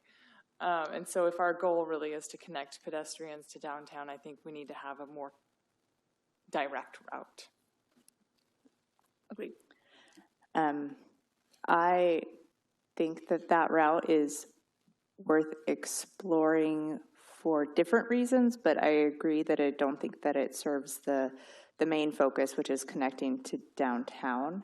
In an ideal situation, yes, we would connect on both ends of West Ridge to allow people to come on and off of the ridge to access either downtown or the tourist district and the trails where the connection is right there. But as the purpose of this exercise is to connect us to downtown, it's just not the most ideal. It's not in the densest part of the West Ridge, and then you're a mile and a half from downtown for transit connections, for access to services, and all the other things. So. And so this is just summarizing all the different options that you just saw. And if I just capturing council's feedback, before seems to be of preferred because it does provide the more inclusive in terms of having the ramps, switchbacks, and also the stairs. So gives that and has the hybrid option. So that allows us some more flexibility. So I hear before, and I also hear 124th in terms of it being an existing right-of-way, it being providing a true ADA compliant connection. So I feel that A and B4 may be a good one to take it to the next step and evaluate further and, define those dollars to actual numbers. That's what our step would be. Next step is to take those two options and then take it one more step forward and then bring that back to council again. Councilmember Taylor and then Deputy Mayor. Yeah, this is good. I think it's always good to have a plan or options, but I'm just looking at, we've got a trestle to replace, we've got a trail to finish out, we've got development to plan, the road infrastructure is still being executed. There's a recreation center, possibly. We just have a lot of stuff on the plate, and I feel sorry for the city manager because this is just dumping more and more and more into stuff here that I hear people asking, when is it going to be finished? And it doesn't happen overnight, right? We've been working on this for a while. This is good. If the environment ever changes and money is free, it's nice to have a plan or something to go to, but I would put this, like, get it to a point and then just mothball. Just kind of keep it in the back pocket because you guys have a lot of work to do. Deputy Mayor. That said, I am looking at this and I appreciate all the work that went into this. Considering the cost for all the retention walls and the speed that it would take people to get up and down, I have to ask if we have considered a zip line or a gondola. We did not consider zip line as it is not ADA compliant.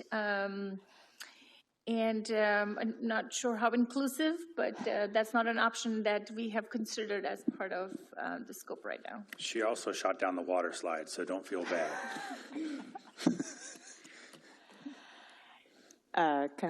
Councilmember Evans. I also really appreciate this, and I agree with you, Asha. I think A and B4 are the ones that I would lean most towards. I also appreciate that this is not an overnight thing.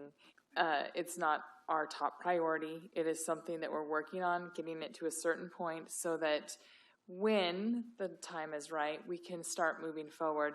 And I just think back to all the work that went into East Trail a decade before we could even take action. And I'm so glad that there was planning and thought and action taken to a certain point to get us to a place where we could rail bank and start moving forward.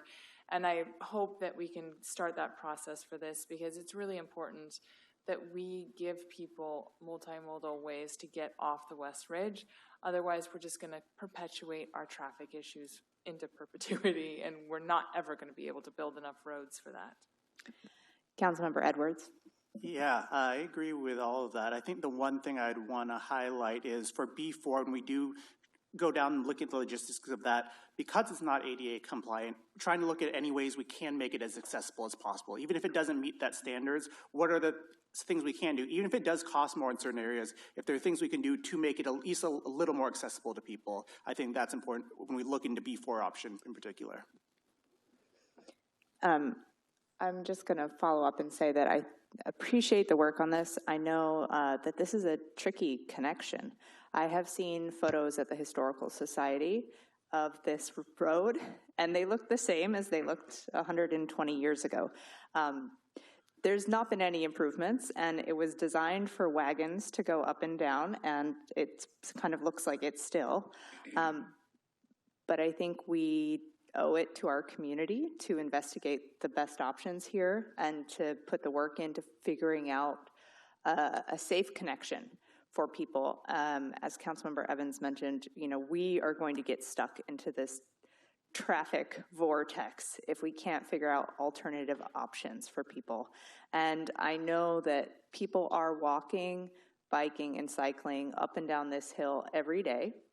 And I am fearful of the day when we hear that there is a fatality along this corridor. So I think we owe it to our community to investigate what we can do, and I would agree that option A and B4 seem like the best places to start putting real numbers to the dollar signs so that we can really compare the impact on our budget and what we would have to do to evaluate those. And I would also encourage, as we get further in this process, to really engage with the community on the West Ridge and ask them, you know, which would you prefer? Where is your comfort level? Are you so desperate that, you know, a staircase through the forest is delighting you, or are you really going to hold out for that sidewalk along the road? So I think that that engagement is also going to be important, because that's going to determine, the community members are going to determine whether or not it gets used. So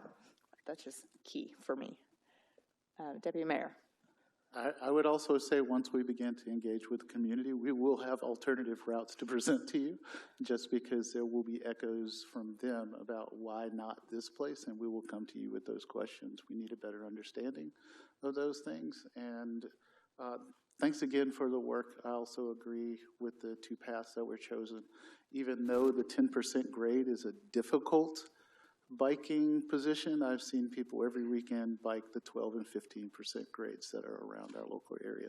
So that might be just as reasonable.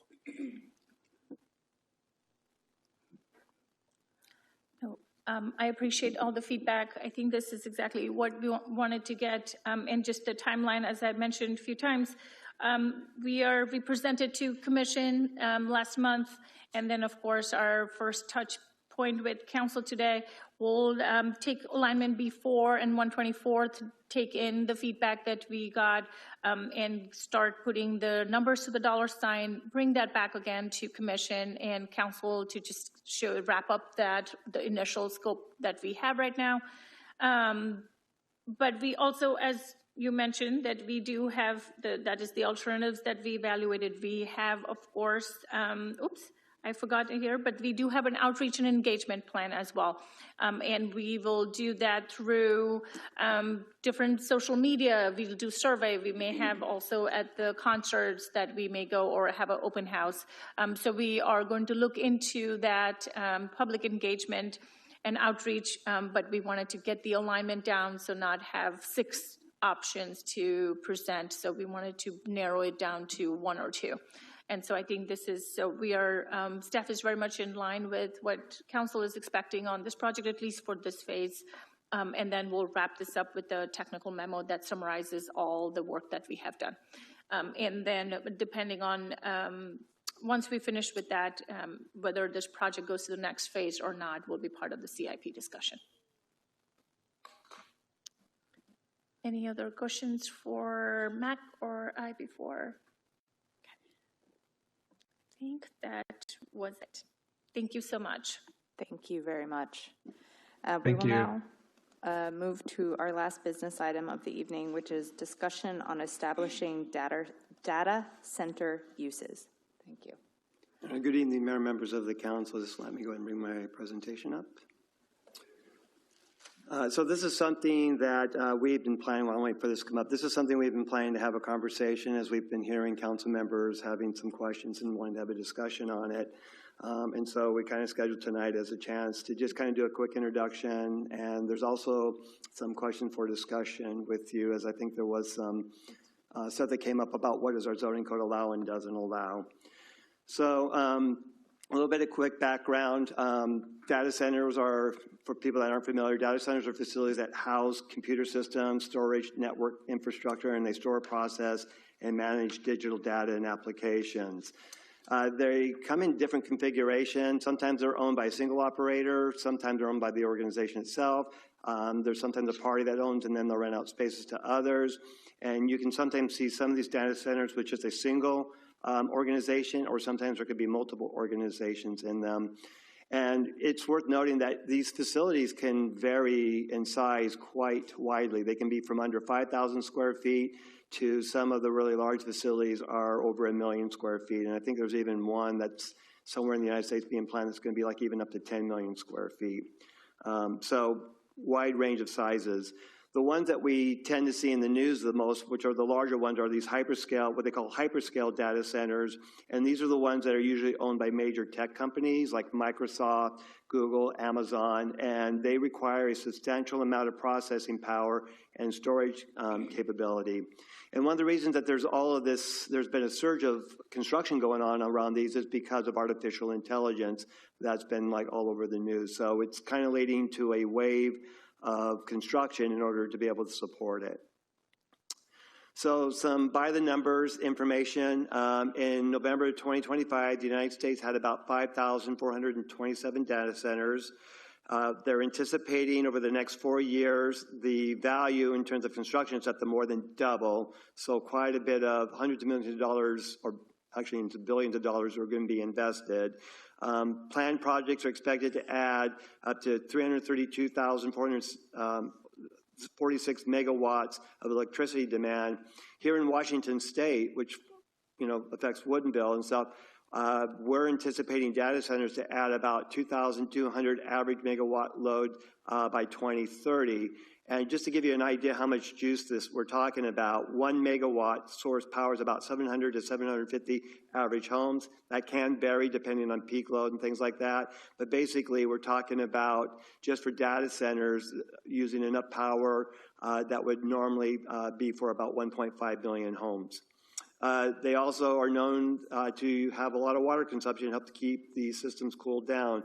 Hydroscale data centers can consume water quantities equivalent to a city of about 30 to 50,000 people.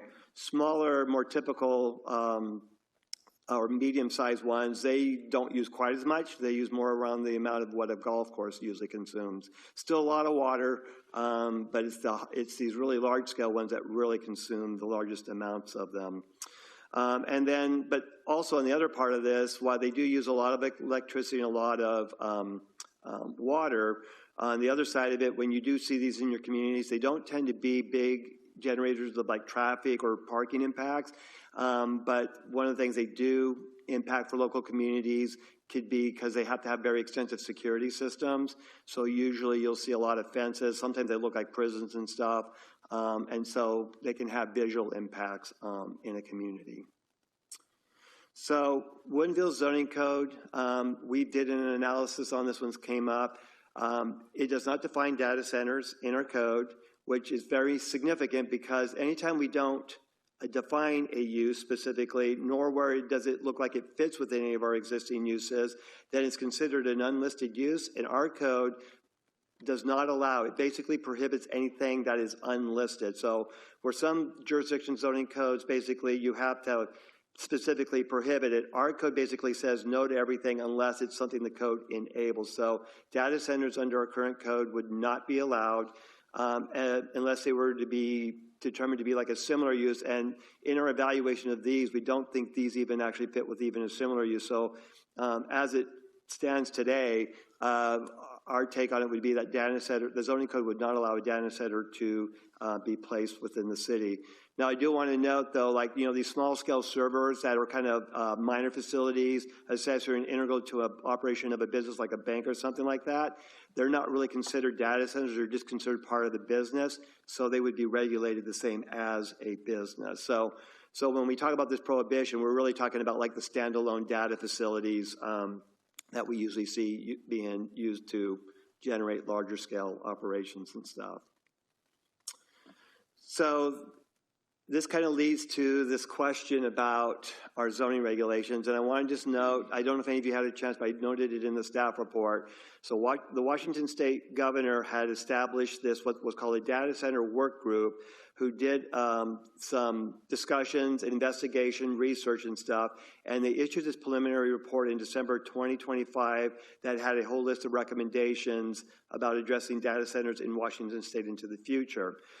I will note that in there, they did, in their summary of findings and stuff, they did find both opportunities and challenges associated with new data center construction. So there's things that are considered good about data centers that they can bring to a community. There are things that can be considered bad that they might bring to a community. So there's kind of a balancing that has to take place. But in the interest of some of the conversations and interest council had expressed, this question about the zoning code prohibitions, what we wanted to kind of present to you as a conversation piece as to whether that is appropriate and whether you think any changes to the existing code might be warranted. Some options for that discussion could include potentially removing the prohibition and maybe allowing data centers as a conditional use in certain zones, so we wouldn't allow it in all zones, it'd just be very specific zones, and then we would subject them to certain conditions, or we keep the prohibition, but we may want to still make some small tweaks to the code just to tighten up the thing about them not being a similar use argument. Or the other thing is just basically keep the prohibition as it is and no further action is necessary. So, sorry, Robert, Councilmember Taylor has a question. Sure. Yeah, that was really my whole presentation, so I'm happy to answer questions. So we have policies, obviously, right here that would prevent coming in because it's not stated. The other is we have SEPA, which would cover some of the environmental impacts, right? Most projects like this would probably, if it was allowed, would have a SEPA usually associated with it. And part of that SEPA process is determining impacts, because then that can determine whether you can do it, the lowest level of review on SEPA, or whether you might have to go to like an environmental impact statement. And then the power requirements we have no jurisdiction on. That's outside. The power is the Puget Sound Energy, and I think I mentioned some of that in the staff report. They are the ones that basically handle all that part of the puzzle. Water is another jurisdiction that we don't have. We're not part of the water district, right? We're part of the water district, but in terms of not having control, you're correct. We do not have regulatory control with the water district. All right. So for us, it would be the siting and some of the visual, how we fence it or how we protect it, or how they're proposing to do security around. And we already have mitigation plans we did with some of the big projects in the wineries for screening transformers and big stuff, right? Yeah, I mean, if council was interested in exploring the allowance of data centers, this is all the stuff that we would be taking a look at. Okay. Yes. But we don't have a problem if somebody came in right now with a proposal, it would be hit with process. Well, right now they wouldn't be allowed. So if they came in with a proposal, they would be told that they can't do it. Okay. Councilmember Evans. Thank you, and I'm glad to hear that if they came right now, they wouldn't be able to do it. Beyond just the power usage, the water usage, the environmental impacts of these, they also bring almost zero jobs. And when I look around Woodinville, I see that we have a lot of warehouse space that's already built. And so I just want to make sure that somebody truly could not slip in and then argue in court that this is a similar use. And so I lean more towards keep the prohibition and consider amending the code to just close any loop and be explicit about this. Because I think, these are some tech giants that we're talking about, and if they want to come after us with their army of lawyers and argue this, it's going to be expensive and hard, and I think it's to the benefit of our community to say, we don't have the capacity to take this on. If PSE were to say, yes, we'll do it, that's going to raise the rates for everybody in Woodinville. If the Woodinville Water District said, yes, we can do this, that's going to raise the rates for everybody in Woodinville.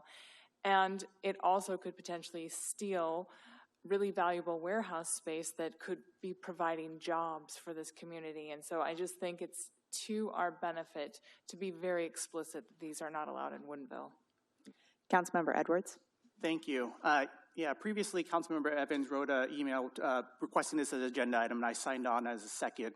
And supporting everything that Councilmember Evans just said, I think this is a time where we need to be proactive here and take those additional steps to make sure to protect the city and the resources and all the concerns that Councilmember just brought up. Being proactive here, I think, is necessary, and I do support keeping the prohibition, but also amending the code for some of the concerns that were brought up for potential uses there. So I believe I would support number 2 also. Councilmember Wise. I am curious, how much time would it be to go ahead and amend the code? It would take a little bit of work because we'd want to make sure, as we're kind of going through the information on this, that the code is well thought out and that we can try to address, as the term is used, unintended consequences and stuff. So, I mean, it wouldn't be, if it was something we were going to do to amend the code, it wouldn't be something we'd be able to handle today. But it's something, if council's interested into it, it got put on the Planning Commission's work plan, it would be probably something we could get to by early part of next year. Right on. And then additional question. I mean, a lot of my day job currently is working with AI and trying to, not with it, I guess, like trying to establish regulations in regards to how quickly it is growing. To be quite frank, I don't see that being a problem here at all. A lot of what they're looking for is like cheap land, and we certainly don't have any of that. And additionally, we don't have anywhere to expand. But along those lines, if there were to be places that would be impacted by this, like where could they potentially put them right now? Well, as I mentioned, right now our codes wouldn't allow for it, but consideration if we were to change the code, the industrial zone's obviously a place where consideration could be given. That probably would be the main area. Certainly, if there was a desire to look at some of the mixed-use zones, that's potentially available too.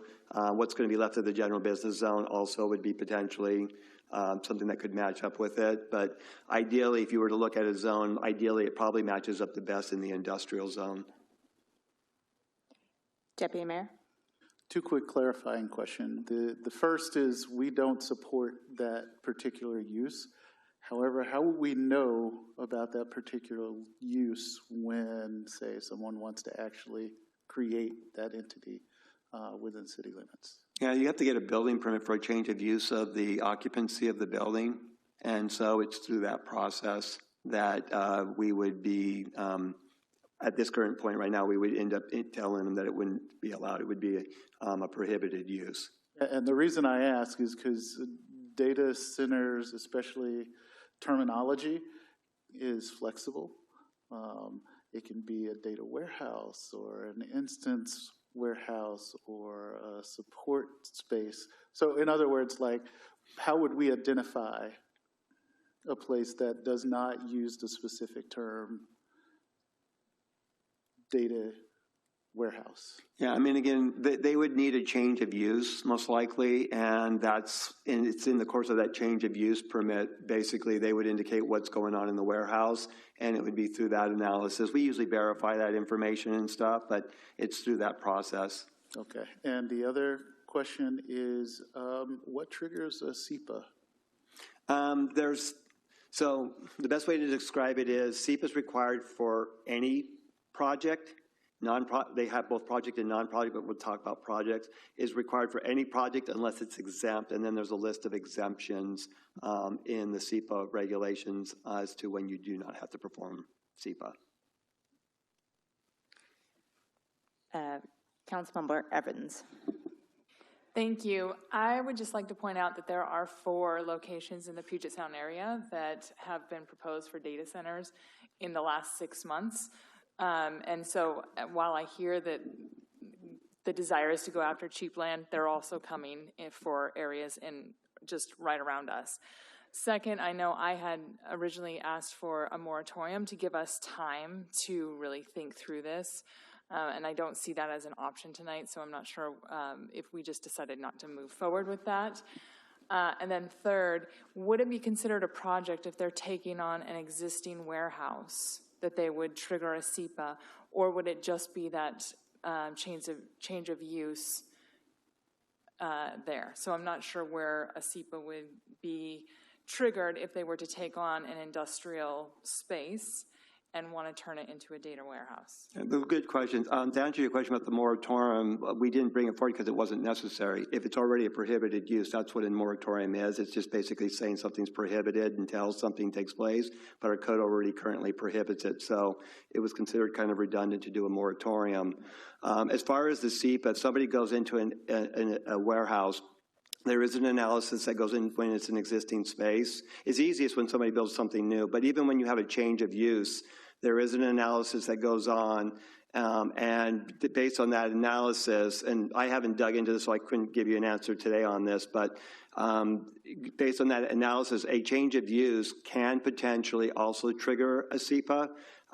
There's criteria in the SEPA regulations that says when it's exempt and when it's not exempt. So that would be part of that evaluation process as to going into an existing building, the change of use could potentially trigger SEPA, particularly if you identify environmental impacts, which this probably isn't that difficult to do, given what we know about power and water requirements and stuff, but that would just be part of the process if somebody came in.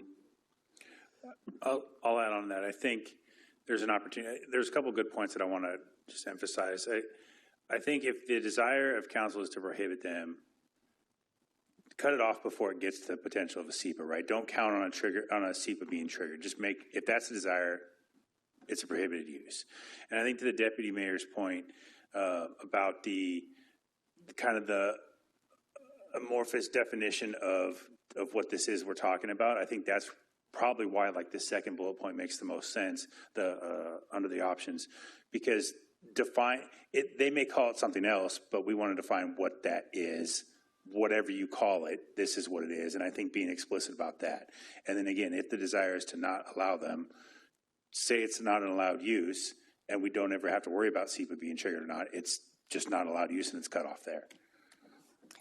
I will just jump in and I will say that there's a lot of community questions and concerns around this issue right now. And I know when I look at the city's strategic plan, our housing plan, our economic development plan, what I see is that we have set a goal for ourselves that doesn't necessarily align with data centers in our community. It's just not the highest use of the limited land within our city to have data centers which don't contribute jobs, they're not contributing housing, and they're using up a lot of our resources in the process.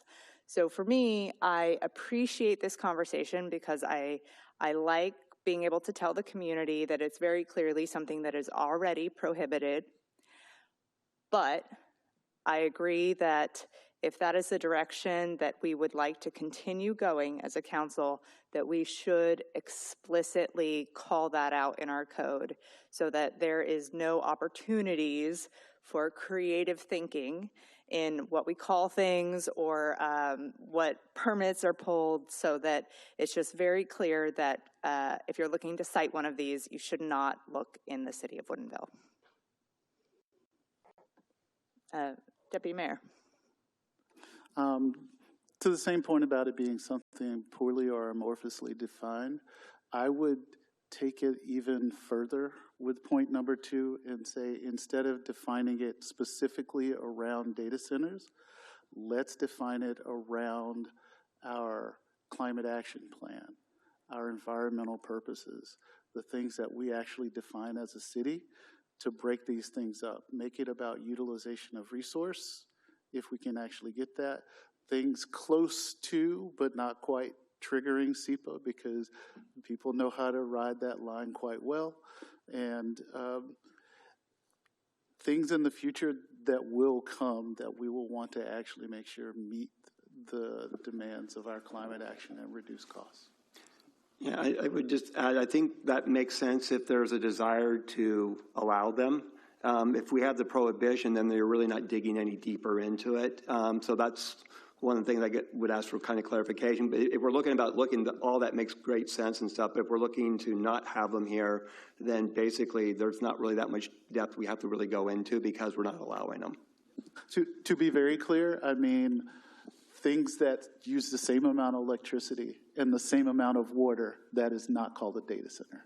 And that could be almost any industry that moves into the city. I think I get what you're getting at, Deputy Mayor. So as we're defining it and trying to broadly ensure that we're future-proofing this definition, right? So how is this use distinguished generally from other similar uses outside of just the use inside the space? So, you know, a warehouse and a data center could look the same on the outside, but one is drawing 10 times as much water and power. So, you know, differentiating uses in that warehouse that have that, and I know we'd have to define this, but abnormally high utility usage would likely be an indicator of a data center, right?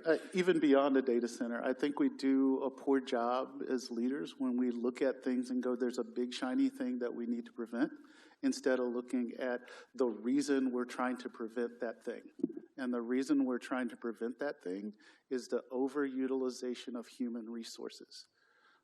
Things that people need, like water, electricity, and a smooth climate transition. So these are things where we go, oh, it's going to use, say, 50% more than the average usage, then that should be something that we recognize if it's moving to our city. So every business here that runs a restaurant has a refrigerator. Every business that's here runs their lights. We know that they have probably a median that they're within. But anything that's 50, 100% above that, we should have some way to control that mechanism to go, hey, you're well above what everybody else is using. The question is not whether they're a data center or what their actually business is. It's why and whether or not it's the best use of land in the city.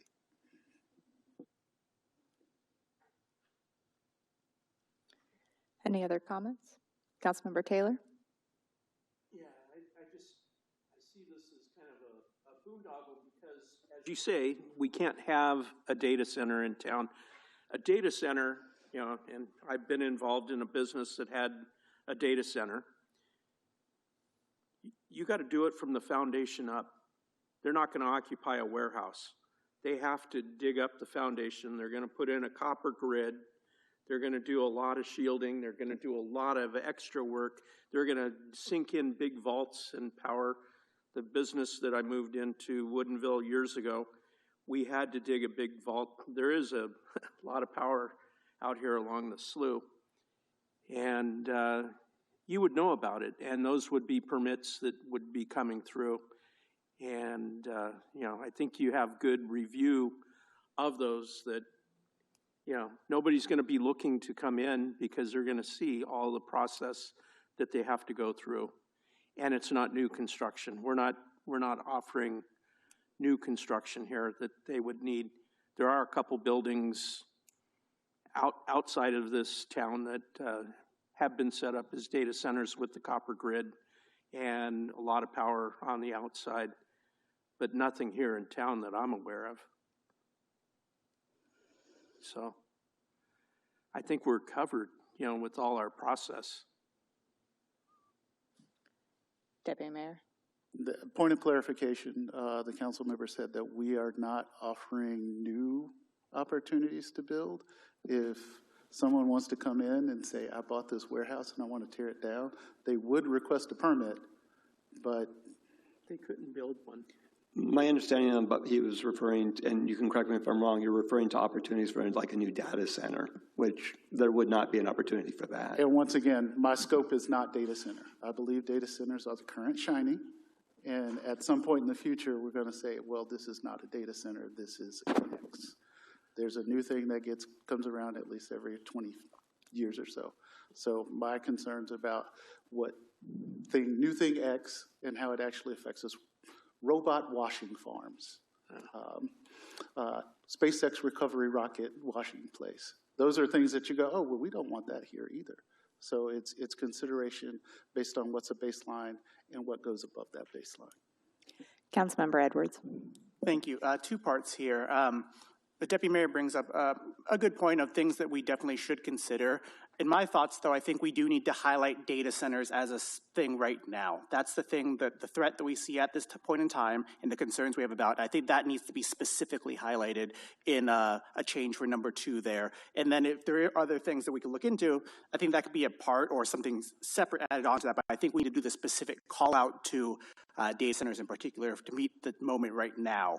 My second question is just generally to you all watching as we've had this conversation go on, what kind of feedback do you need from us going forward right now to take next steps at this point? I don't, I mean, it sounds like, and correct me if I'm wrong, it sounds like a majority of you like the second bullet point up there. Am I understanding that correctly? Because if that's the second, that's all we need actually at this point.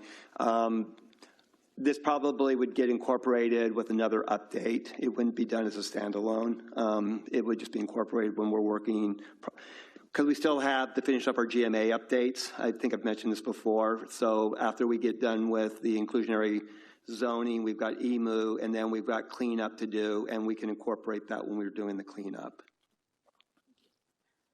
Thank you. I think there is a majority that would like to see some cleanup in the language that is very explicit. And I think we can, as we're doing that, look at what parameters can we control, what is within, in alignment with the goals we've set for a city. And I do, however, agree with Councilmember Edwards that this is a threat of the moment that should be explicitly called out. So tackle that. And I think this is a broader conversation that we as a community need to have about our land use and our resources, and how do we prioritize them? Because I certainly know that, you know, many of the industries that we've had in our city for quite some time are heavy water consumption industries, heavy power consumption industries. So I think thinking through these things carefully will be something that takes time, but also addressing so that companies have a very clear message that the city of Woodinville is not interested in hosting a data center.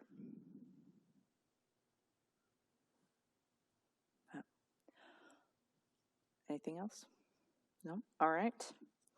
Then I think we can move on to our public comments this evening. No public comments. Report of the city manager.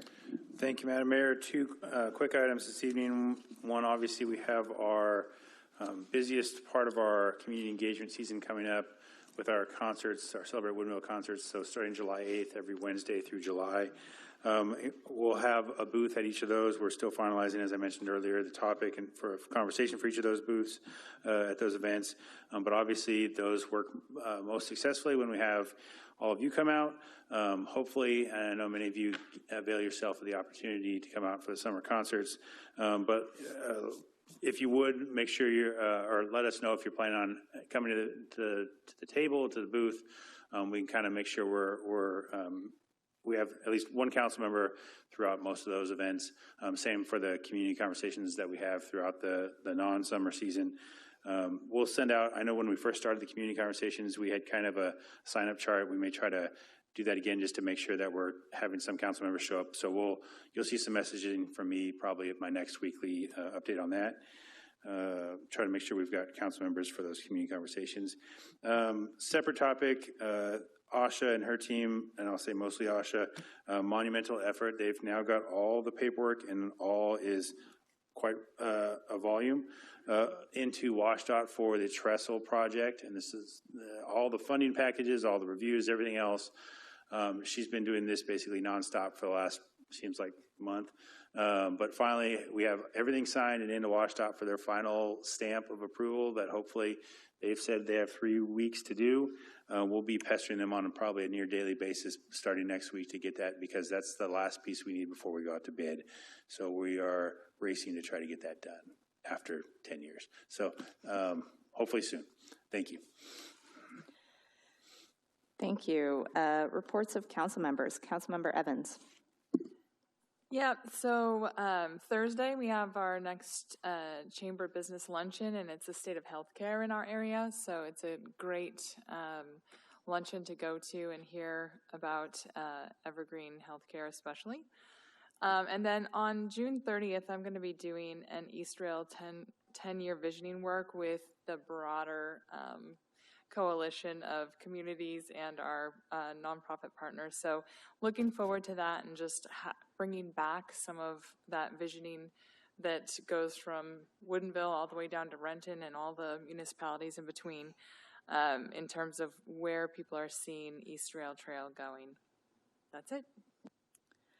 Thank you. Councilmember Edwards. Thank you. Last week we had our Sound Cities Association Public Issues Committee meeting. It was a little shorter because it was on the same day as the State of the County, so a lot of people were attending that and came to our meeting right after there. At this meeting, there was a work on a proposed letter to the county regarding proposed solid waste fees increase. A lot of cities have big concerns over that, so it's just a city letter that's going to highlight how cities have concerns about the steep increase that's occurring there, and it's a combined effort from all the cities around part of the Sound Cities Association.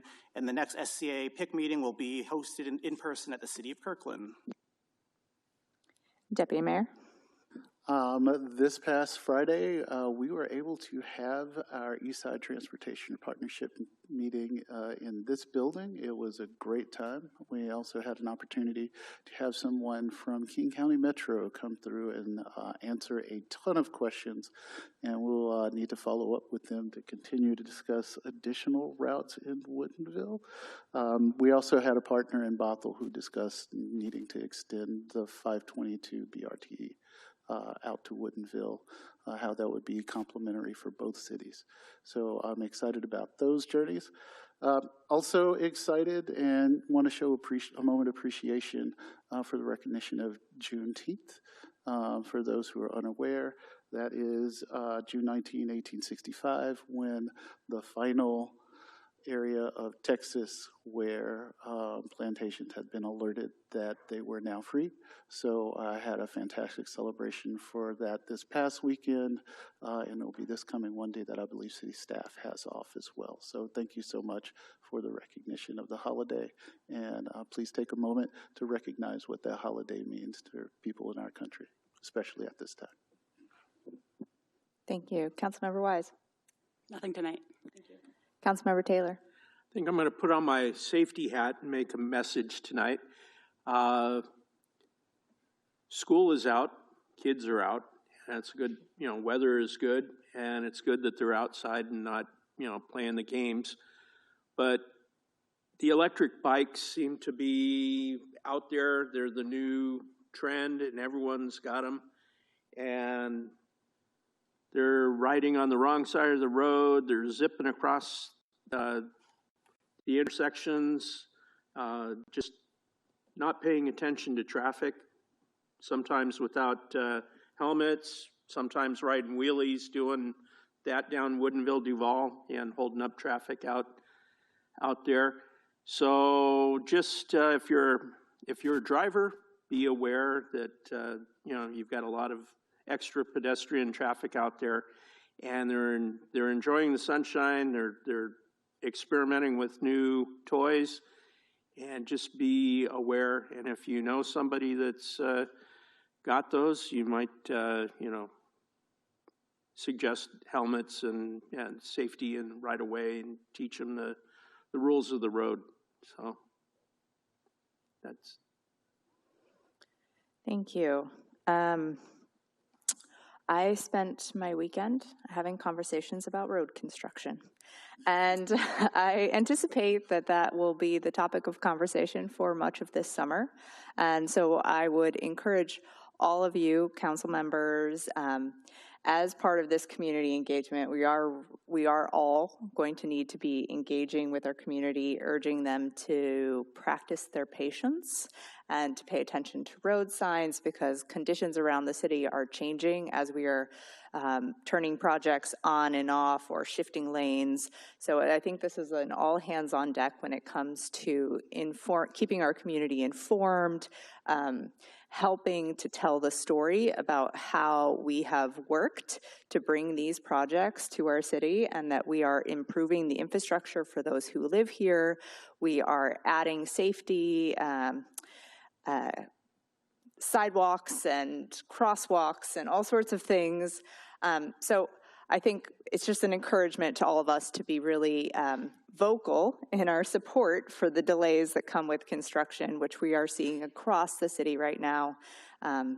And that as we're moving into the summer with our concerts and other events, just encouraging people to consider alternative modes of transportation, walking, biking, parking far away, and carpooling or taking a shuttle as alternatives to help alleviate some of the congestion we're seeing as a result of all of these projects taking place at the only time of year it doesn't rain and you can do them.